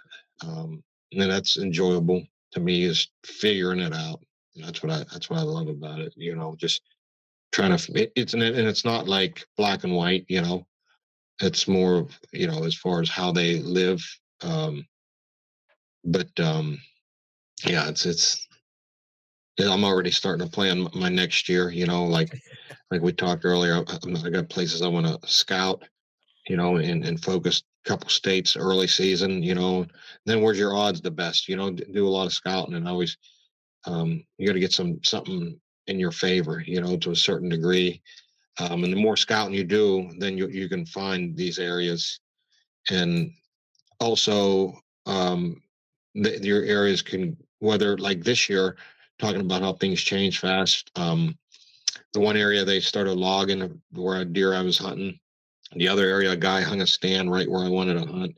Another area was some old roads that a deer was kind of living in around, a big deer, and they come and clear these roads and start using them, and that deer was gone. There was like 5 things that happened to like 5 of the deer that I was hunting. I just was done for. So luckily, scouting, I had other places that I could, start going after and check cameras and stuff like that. Well, it's fun in the mountains too because like maybe it's fun, maybe it's the biggest kick in the nuts you can get, but the mountain's always changing. It's like these areas that we are hunting, like, oh, this was a select cut 3 years ago. And you go back a couple years later and you're like, all right, these juvenile pines are 12 foot tall. And I couldn't, Yeah. if I threw a baseball, I'd bounce 14 different ways and come back and hit me in the face because it's constantly changing. I think why we continue to hunt it year after year is like you can't be comfortable sitting in the same spot that worked 5 years ago. That spot might look completely different. It might be completely Yeah. unhuntable now. And Yeah. you can't rely on the success of the past. You can't rely on a trail cam picture you got 2 weeks ago. That might Yeah. be, it's Yeah. like getting the picture of them. That's just the start. Like knowing he's exist. That's just the start. And it's a really fun chase. Or Yeah. it And that's could what I did be this year. I got intel of them, and I'm just we're gonna hunt. I know I've hunted here enough. I'm just gonna go hunt because once you even if you do get a picture of them through the rut, or anytime, like it's intel, but you could be behind him. He can move through there in the mountains and not come back. So I'm just like, hey, I'm just gonna go hunt because I enjoy hunting. You know, especially when I'm hopping around in different states. I don't have time to check cameras. I just need to hunt. well, Yeah. there's a particular buck, heck, it's been a few years ago, but we first got him, I don't know, quarter mile off the road down this logging trail. And I don't know, we probably got him 2 weeks in a 2 week time period, like pretty frequently. Then he just disappeared. So we're like, okay, let's go to this next ridge where we think he is, or he might have moved to since late summer. Pressure's been getting put on that closer road. And we ended up finding him in between, like on this one particular drainage. And that ended up being like somehow, some way his home base from like, I don't know, like late August all the way to maybe early November. And we ended up killing him probably 500 yards further back on this separate drainage. But come to find out, after we killed him, we had a buddy that was like, I have a picture of that deer. And we're like, I He bet thought you we were don't. hunting a spot. Yeah. Yeah, Yeah. yeah, And he sent me trail cam pictures of him from last January, and this spot, and he sent me the pin too. This spot was 2 miles from where we killed him, yeah, like back the other direction. It's just like I mean, you're right. You cannot get a like a ping on him, and if you do, it's probably already too late. yeah. You're right. Definitely. I mean, but what I learned in my area is you might not see your buck, but you'll see some random buck you never seen before come through. You're like, that's big enough. Yeah, There we it's go. good. Yeah. Uh, That nomadic nature is what makes them so fun. I mean, I every time I hear some pine needles, just some wrestling, and I look up, it just looks like they're walking around like they don't have a care in the world a lot of times. It's like I don't even know if you know what you're doing. Like they're just Mm. strolling like a nomad, like, Y- I'm gonna walk a mile that way, and then I might sleep or I might not. I might Yeah, just keep it's going. not always, if you go for a Sunday drive, as a human, I'm just going to go for a ride. Where are you going? Nah, I'm just going for a ride. So it's not like I'm going to the grocery store. I'm going to home. It's not always like that with deer in general. If you track enough deer in the snow, you could see that. I don't think they know where they're going a lot. At certain times, and their nose takes them. I'm hungry, and well, I need a place to lay down, or I'm going to see what's over here, or just they're just not always a reason for them to be like a destination in mind. and it seems like it's not even a specific trail either. We hunted Yeah, Kansas, and it's like we're on a unit that looked like it was a cattle trail, just ran through this, and it's like, but there's no cattle here, so it has to be deer. And then you get over there, and granted, I know it's more rocky and stuff, but it's just like you think there's a trail right here, and all of a sudden, you set up looking over it, or however you do it, and all of a sudden they come in from this way. It's like, why are they coming over there? It's like, I don't know. That's just yeah. the way they decided to come in this day. Especially mature deer. A lot of times I'll stay away from trails because there's not many trails where I'm at a lot of times, but they're just nomadic. They're in the area maybe. But I think a lot of does and yearlings and deer use trails, and a lot of them bigger ones are just kind of, I don't know. It's just they're weird. At least if you hunt the more mountainous stuff rather than, the ag fields of like Kansas or wherever else. And since you've been hunting a lot of different states, I feel like you'd be a good one to ask this. And if you answer wrong, I'm sure after we clip this up and put it on Facebook and TikTok and all that stuff, everybody will let you know how wrong you are. But I have a hypothesis that if you take any big woods hunter and you place them anywhere in the country, they would be able to get it done 100%. Yeah, that's pretty good hypothesis. You know, that big woods makes you really keen. Well, I remember it like when we went to Kansas, there's this little isolated island, timber up against this lake. And I'm like, there's no way a deer is stupid enough to like get in this little island out there and have, only one way out. And Jake went and hunted that spot. And it wasn't the first day we hunted in September, 140, mid 140s buck Yeah. comes out walking right by him. I was like, oh my God. I can't believe that. Jake spooks that buck. He ends up running by me like You 800 didn't have to yards tell 'em that away. part, damn it. Yeah.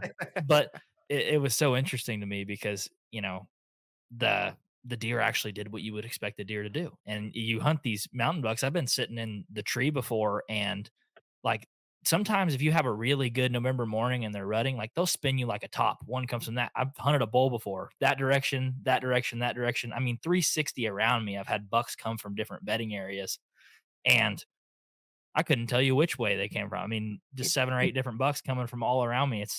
I don't know. It's really exciting. Do you guys hear buck roar a lot down in your area? Not really. I don't hear a lot of vocalization. I mean, I've heard a couple heads clashing together, but not a whole lot of vocalization. There's a from lot it. of like at least once a year I'll hear it, or my buddies like hear that roar. Mhm. I don't know. We got a good buck to doe ratio though. It's super. That's another thing up in this area. Like I think it's so low.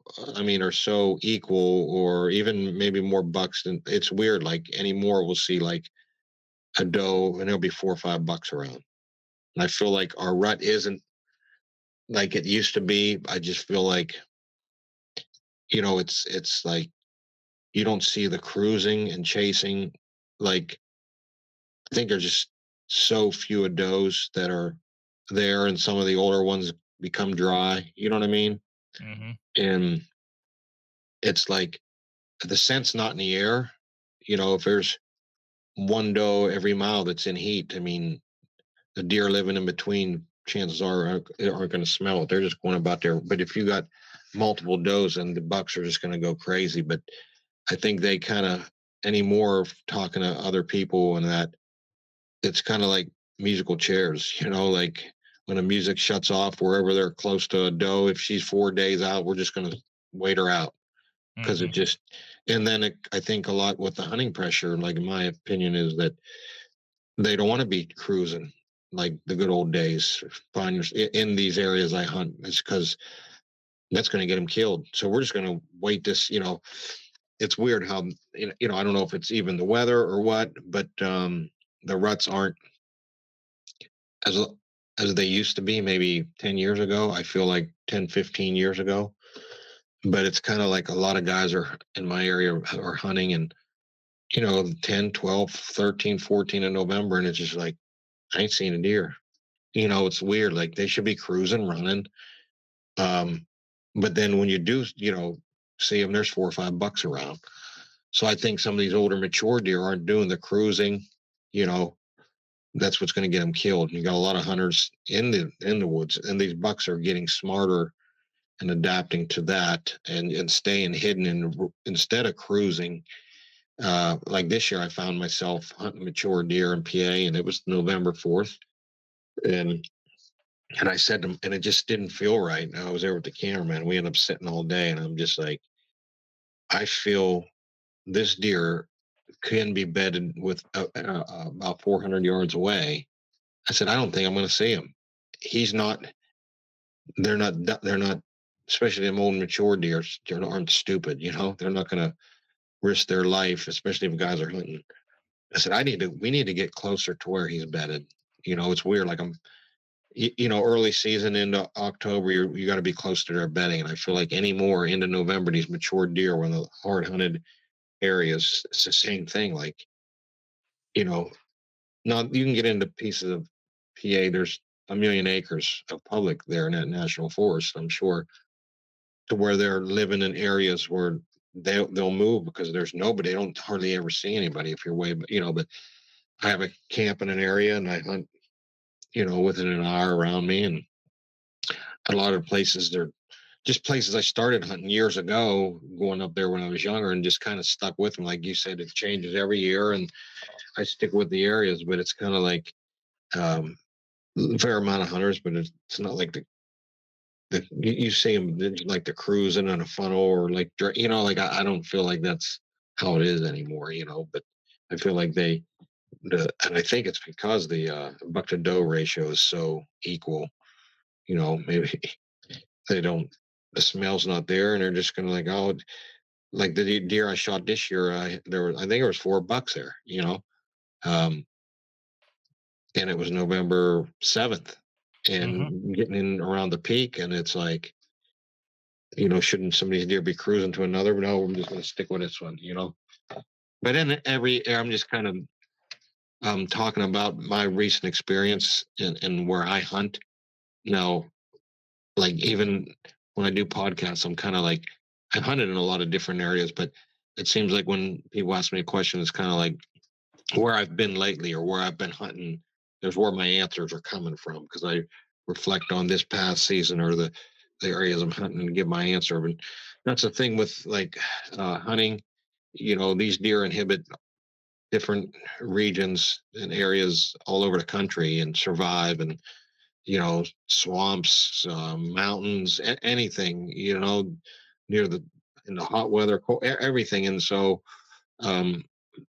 like listen to podcasts are great because you could just maybe, it might not be, don't take it like that's John said, and I try to stay away from, hey, this is how you do it, like this is my experiences, and you might be able to put it to use in your area but tweak it a little bit. Don't think that's how it is, because that's another great thing about hunting these deer is it's not black and white. It's gray, and I try to refrain from telling people this is how you hunt a scrape or this is how you do it, and it's just more of a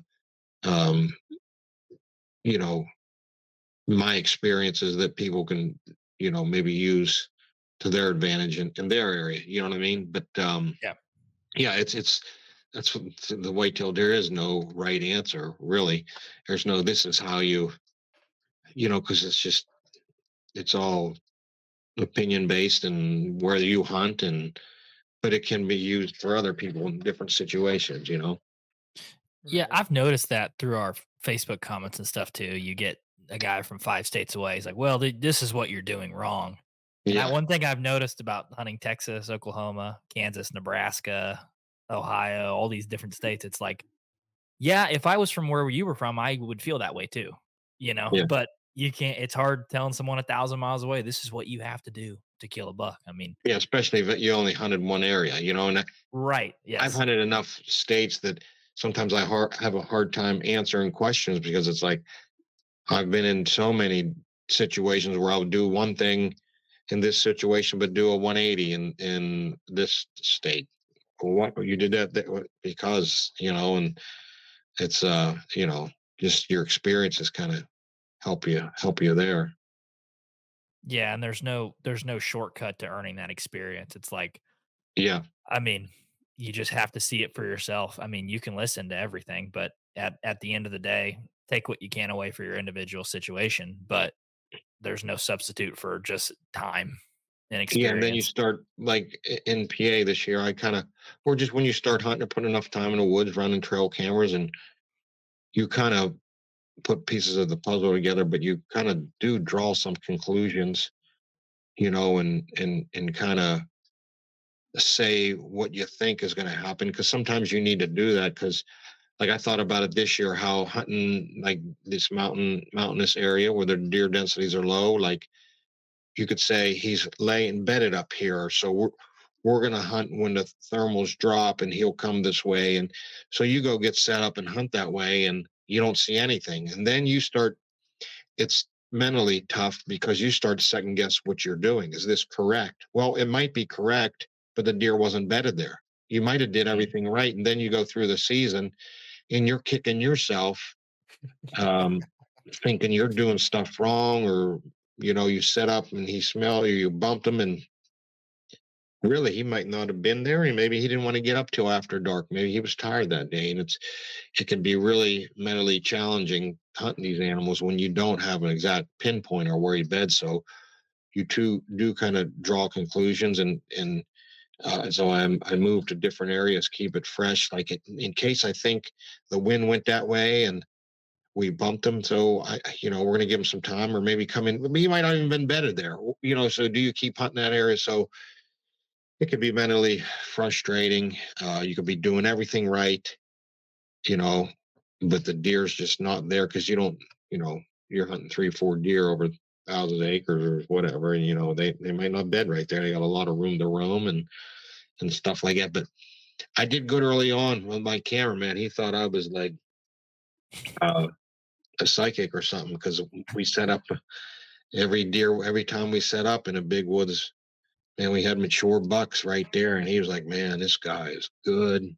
I can't believe this, man." Every time, and it was like and I didn't know. I was like, he's up here. We're gonna get going up here.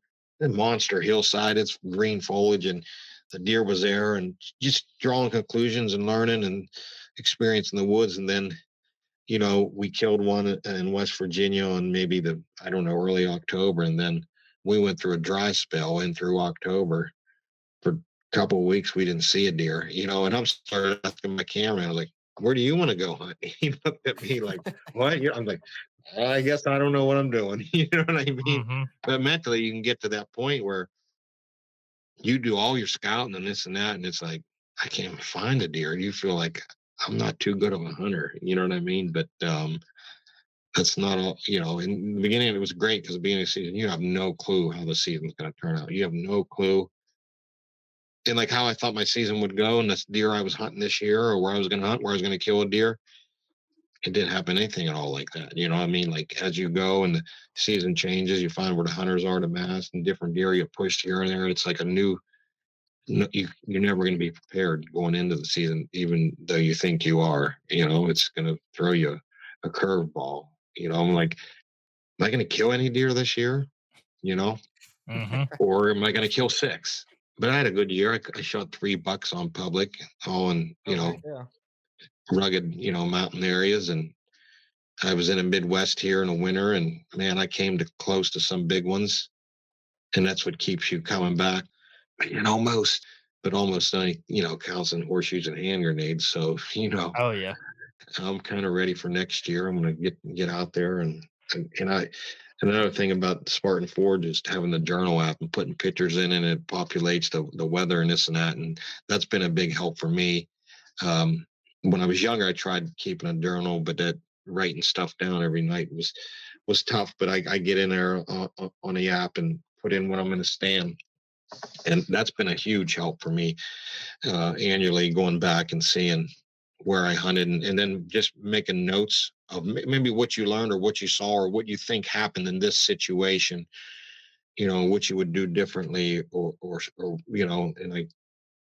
and at some point, you're going to, without the journal, you're going to forget of what happened last year. You might have highlights in your head.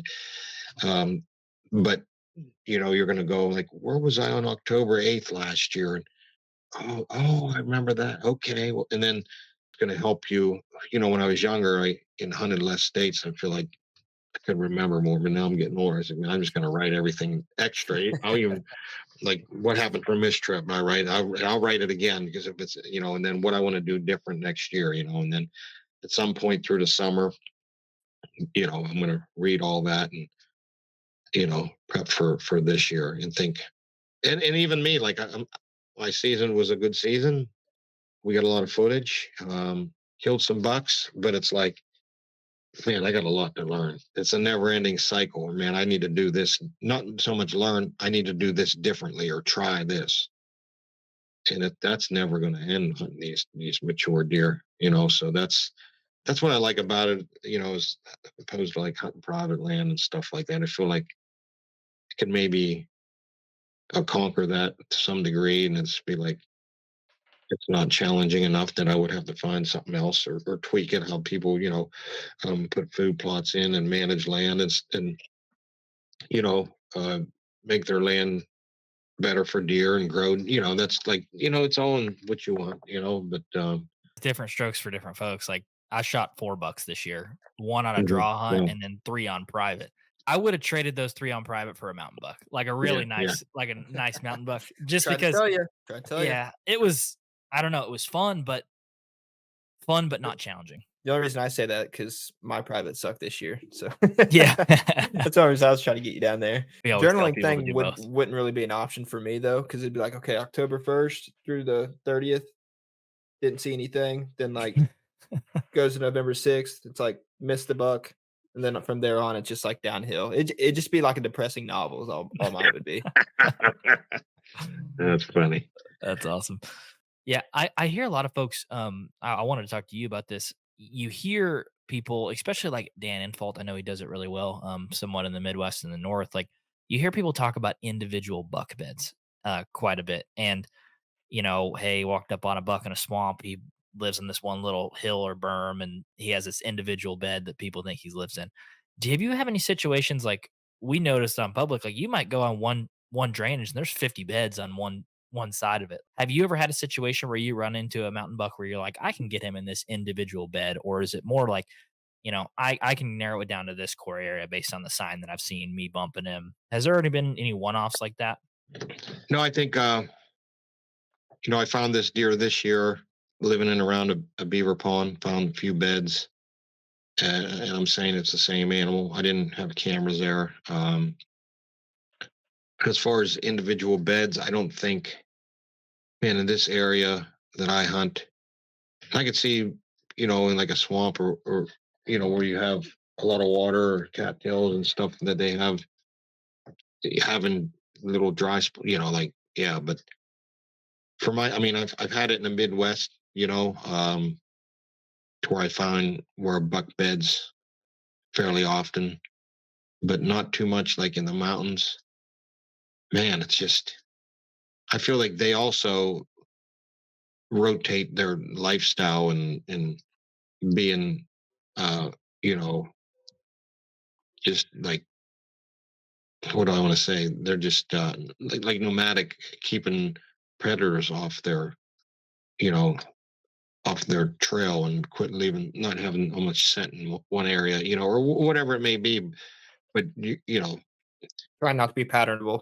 yeah, not be patternable. That's yeah, exactly. So, and with food being everywhere and cover being pretty substantial, they're just nomadic, But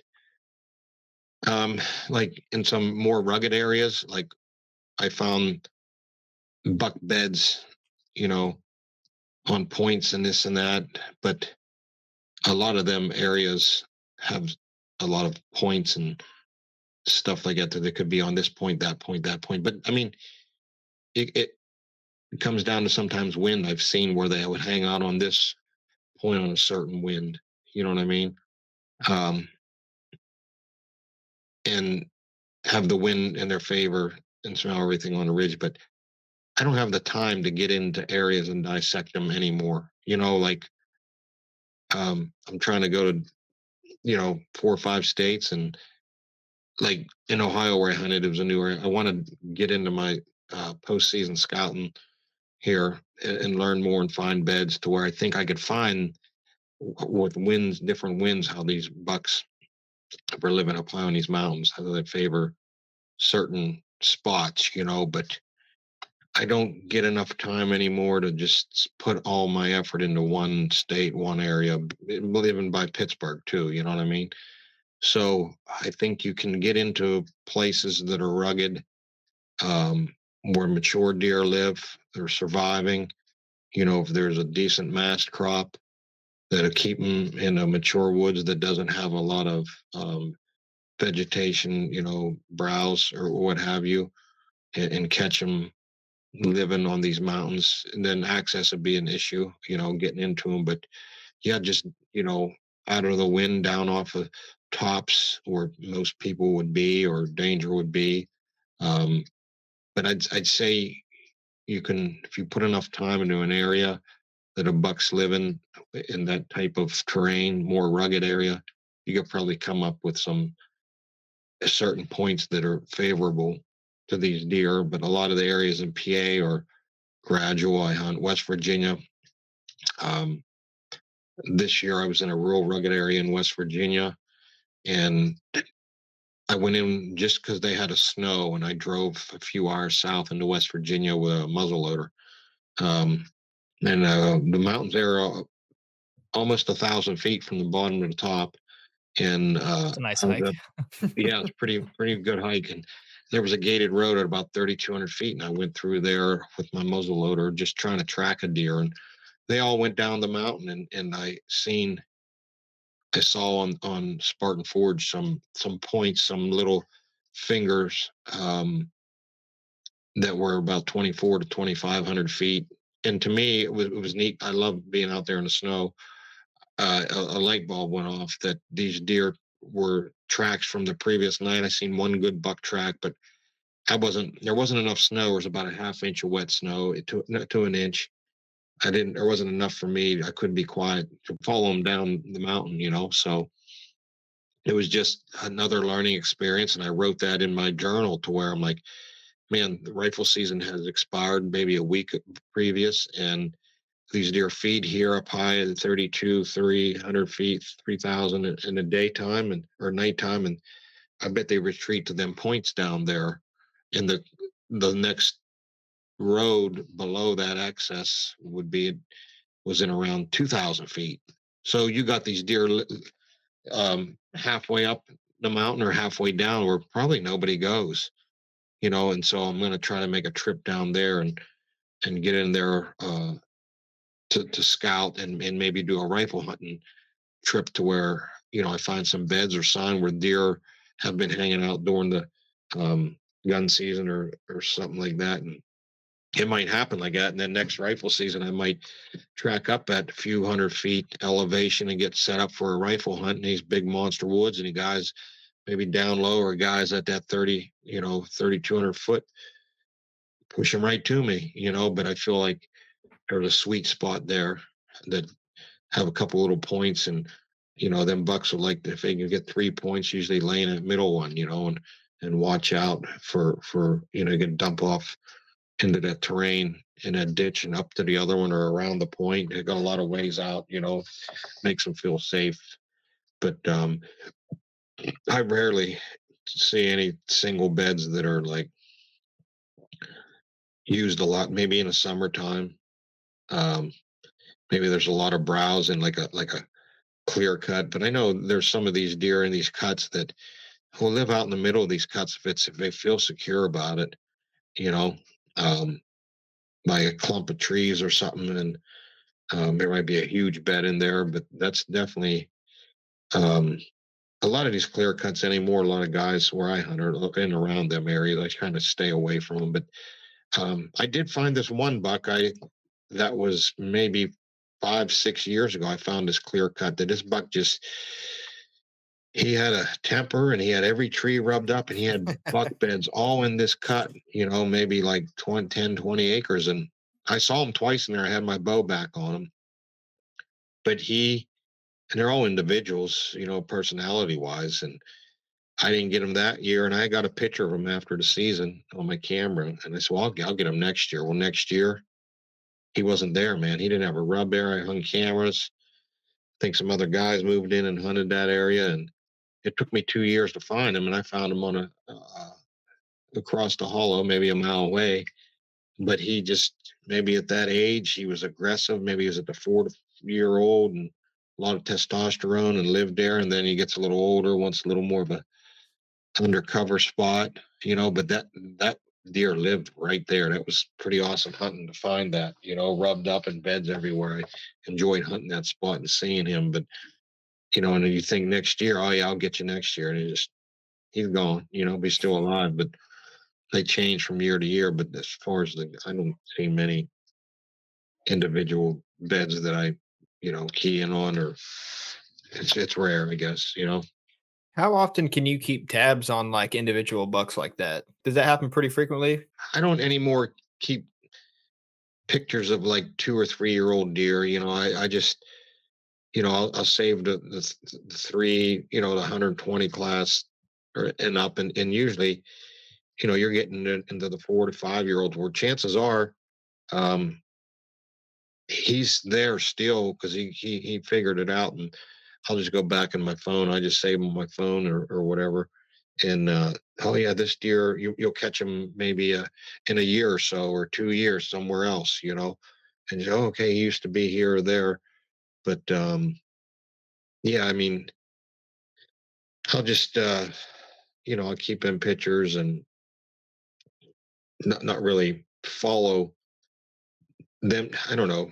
Sometimes you can follow them. I like to get to that 5 to 6 year old range, then they're kind of in their spots where this is safe, and you can stick with that one deer. It's tough to hunt him, but his home range can shrink a little bit as opposed to like a 3 year. Tried keeping tabs on like a 3 or 4 year old deer, and it's just they don't even know where they want to be. You don't know where they're.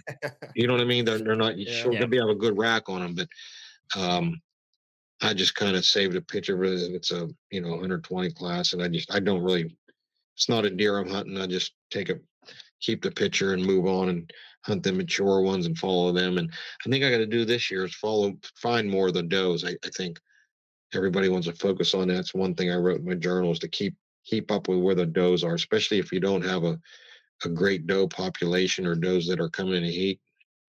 I think, and then bucks will just satellite that area. I was so focused on finding them bucks, even the ones early season. I thought they would still be around, but they might have moved a mile, and I was just assuming. And sometimes I say drawing conclusions. I do, but I said, well, they're going to move up on this hill, and they weren't there. I don't know where them deer went, but it's yeah, I'm trying to keep track of these does more often in my area because that's what they're looking for, and they know where they're at. And Yeah, that is true. so We've noticed too, since these mountain bucks get, a lot of them get to maturity and they do such a good job of evading hunters. If we put enough cameras in an area, we've had luck. I think one of the bucks between us and a buddy, we watched one buck from 3 to 8 he was very distinguishable every year. And we weren't even So- the ones to kill him. No, and then It was we someone got else. we got a Facebook message of a guy that killed him when he was 8 or 9, and I was like, "Well, send me the picture." And he's like, "All right." And he sent it to me. I was like, "No, that's him. Yeah, Yeah. that's him." And he ended up killing him a mile across one of the roads in there. But it's so cool because it's like anytime I see a big buck in the mountains, and if I jump him or we get a picture of him, and unless he died of old age, the likelihood of someone killing him is pretty low. yeah, He's you're right. probably back in here again. Yeah, that's kind of how it is our way. It's like if you don't get a picture of him, he's probably still alive for sure. Talking about buck beds, though, this year we were gun hunting up in PA, and um, I put a drive on because I was tagged out, and I come down over this little hill, and there were some pines there, and I bumped a buck out of a bed because there was some snow on the ground. Big rubs there. I didn't see the deer. I'm sure it was a mature, maybe 140 or so, but um, and that time of year when rifle season comes in PA, it's like just after Thanksgiving, the rut's like wound down and they're just chilling out. A lot of guys in the woods, so it's hard to find these deer. They're like into their hiding spot for a week or so, not moving except nighttime. But I did bump this buck this year, and there's a big old bed just behind a blowdown, and he run out to the left, and my buddy was posted down below a few hundred yards, and the buck ran out to the left on his bench, and I tracked him for about 200 yards. And I'm like, oh, okay. So I got back. I went down and met my buddy. I said, he ran out the side. I don't know where. And there was a lot of deer tracks and the snow was melting. So that was that. So the next day we put the same drive on. Here I had a guy out to the left about 300 yards. And there was 3 of us pushing. And since we kind of, it was like a pie, this drive, we started far apart where we couldn't see each other, but we all kind of went like this. And I was in the middle, and I told the guys on the sides of me, I said, well, I'm just going to holler, so we can keep track of where we're at, until I seen them. My buddies, my drivers, they were like 100 or so yards. And then the one guy was to my left, and we didn't have guns. And we were cresting that hill down in them pines where that buck was. And my buddy was over to the left, walking right down to where that buck was. And he was pushing, and I was like 100 yards this way. And then my other guy was over here. I look over at my buddy, and that buck just stands up out of his bed like here we go again. At 40 yards from my buddy, he's like, holy shit, look at that buck.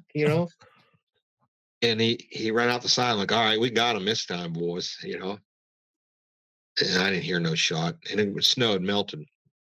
So I went over and got on his track. I was able to track him. He went out that side, but instead of running 200 yards out that way, he went out 50 yards and run straight up the hill, like in behind where we just come from. I followed him up in the wet leaves for a good 200 yards. And I'm like, you sucker, went right in behind us. And then I think I was up on a big flat and I bumped him and he went, who knows which way. But, yeah, during the gun season, I think he was safe there. And I'm wondering if he was there the next day, I don't know, but, I want to go back and shed hunt that area. There were some big rubs there. It was pretty cool, but He's probably in there like, yeah, these guys can't get me. I'm good. yeah, I'm he's gonna like, stay right here. we were hooting and hollering for like 300-400 yards where he could have been like, he waited till we got 40 yards from him. And he's like, he didn't get up like, here we go again. Like, you know what I mean? Like he does this. It's not his first rodeo. Yeah. It's like, I hate pushing deer, especially when there's no terrain in our area. It's pretty gradual. You kind of guess where I don't like, putting drives on in those areas. You got to get to where there's a little more terrain to help you figure out where they're going to exit or where they're going to, a drainage or some type of trail or something, So, but Do you guys ever use dogs while doing that, or is that allowed? no, in PA? I don't think you're allowed to use them here. You're allowed, like in PA, you're allowed up to like 25 people in a group. Oh my gosh. And at that point, you need a roster. That's how it used to be. I'm sure it's the same. Because up in these northern woods, You got a dead there was church. a lot of camps, and you'd have to keep a roster. And nobody ever does that. You usually get like 3 drivers, 3 posters. I know we're running on almost 2 hours here, but to kind of wrap this bad boy up, what I like to do kind of towards the end of the podcast is kind of bring it back down to earth just a little bit where, because we have a lot of listeners that might be new to hunting and all that stuff. And, nowadays, if you get on YouTube or any outdoor channel, all you see is bucks dropping, hitting the floor, taking dirt naps and stuff like that. What we like to do is ask each one of our guests towards the end, what's that one encounter, whether that be a shot opportunity or just a blown encounter, basically, that still haunts you to this day where it didn't work out. Basically, what's your close but no cigar? Well, man, I had one here this January, and I don't get too bent out of shape of, hunts going south, because you could dwell. It's like, I don't cry over spilled milk, Makes one of us. Yeah, I was about to say. I'm just like, okay, it happened, because you can get really in a bad place if you think that way. But I was in Iowa this January, and I hunted this one spot every time the wind was right. I had a black powder tag, but I chose to use my bow, and there was some cedars, and I knew deer come out of those cedars, and I was hunting it, and I have no cameras. I got there for a week hunt, dropped a camera or 2 where I wanted to hunt, and 50 yards from me cedars, and I know the deer come out. So when the wind was right, I hunt. So a few sits, I didn't see much, and then we got a big snowstorm, which I've been waiting for.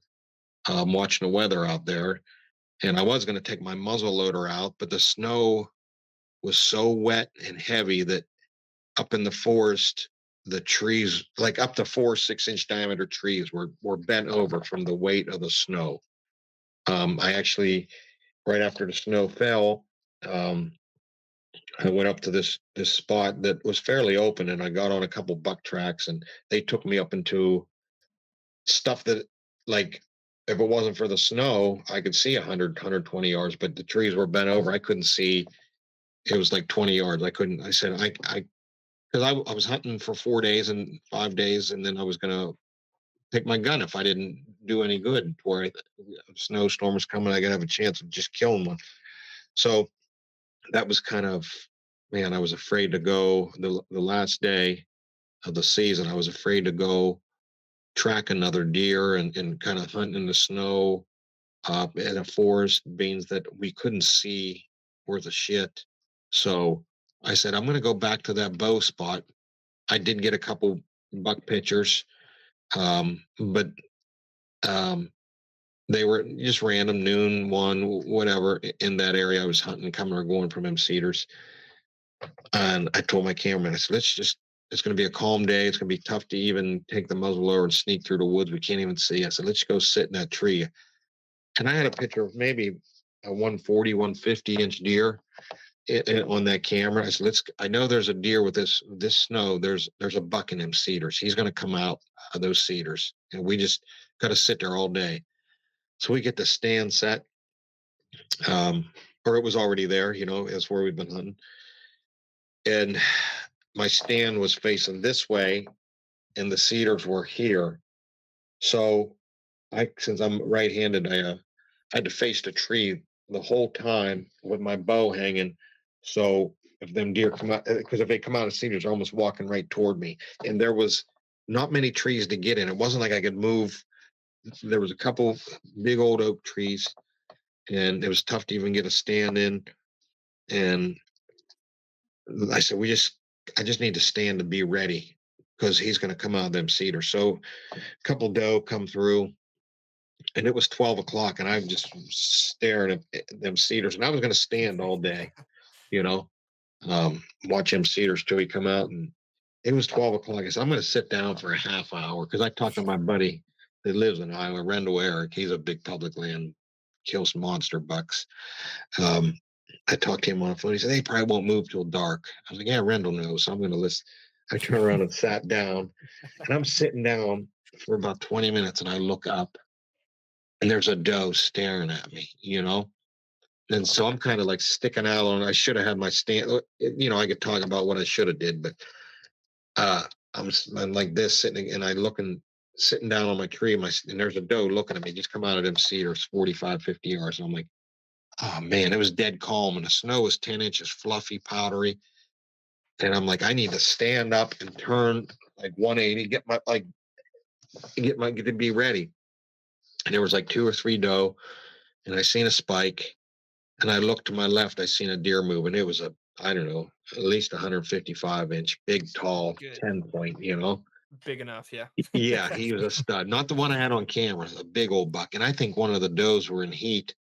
And it was like November. They would move. He was downwind of him. They would move a little bit. He would move. And he was just staring at him, just watching me. And I'm like, it's over. There's no way this is going to happen. She got to close for, I just sat there and watched her.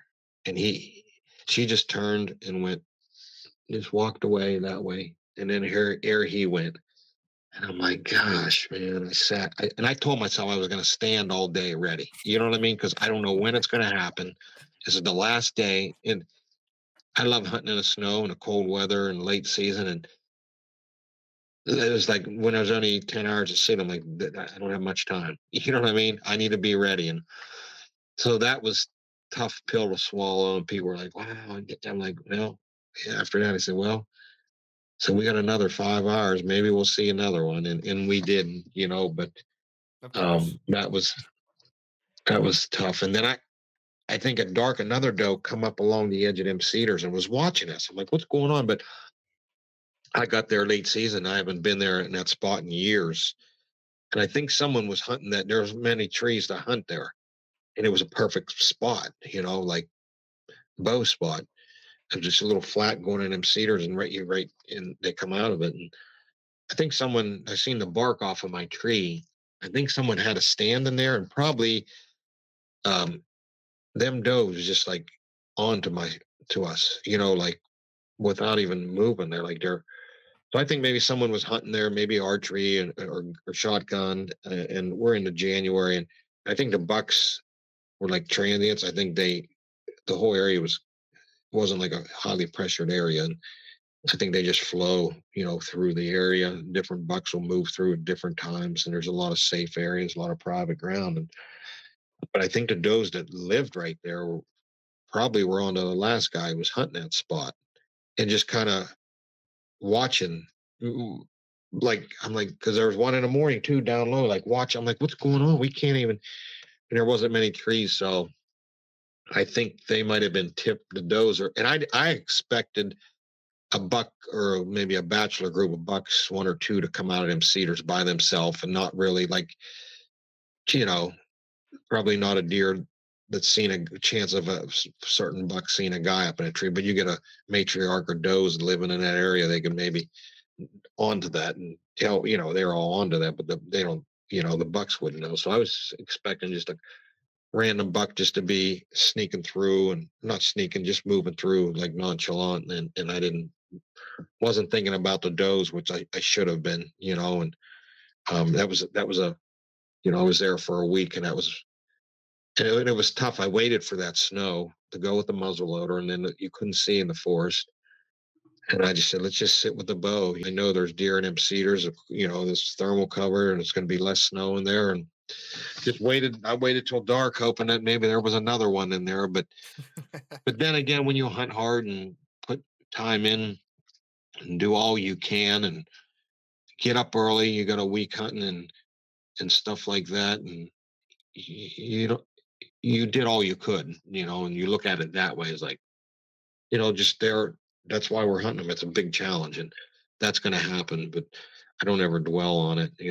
I write it now in my journal, and like the end of the day, I smiled because I hunted hard. We got up a lot of all day hunts, and whether you're in a tree or something hunting day or just scouting an area, pulling a camera, I'm up 4 a.m. Every day, and at the last day, it's like, oh man, this was awesome. I got to hunt in the snow and drank a couple beers that night, and celebrated my hunt, and I didn't kill nothing, but I was happy with it, and I think a lot of that hunting in them, like what you guys are saying, you hunt in them rugged areas, and we celebrate the kill, because I think, for man always did that, as a hunter, you're thankful for the kill and the animal and stuff like that, but you also celebrate your hunt, and it's a true thing, that my buddies and I do. It's like, man, we hunted hard. Let's celebrate, or we harvested an animal. It's a good time to celebrate, and as a hunting can be tough, and you do all you can, and you don't have you don't harvest anything, you still did all you could. So Yeah, I mean, we need gatherers too, though. Like Jake carries firewood and I weave Oh, baskets, absolutely. and so maybe you can kill the deer. But yeah, maybe yeah, man. don't count Well, on it. we appreciate you coming on, man. This is really fun. I know Cool. our season literally ended 15 days ago hunting Oklahoma, and I'm ready to kill a mountain buck now after talking to you. Yeah. So for people that are listening and they want to connect with you or hear more of your stories and stuff, where's the best place for them to find everything that is Johnny Stewart? Well, I'm pretty active on Instagram, the Johnny Stewart. You can find me like I've done a lot of podcasts. You just kind of look my name up, and I'm sure something, public land hunting or anything will pop up. But and I did, if anybody's interested, I've been doing some e-scouting with people, consulting in off season. I have had some guys, man, really had luck.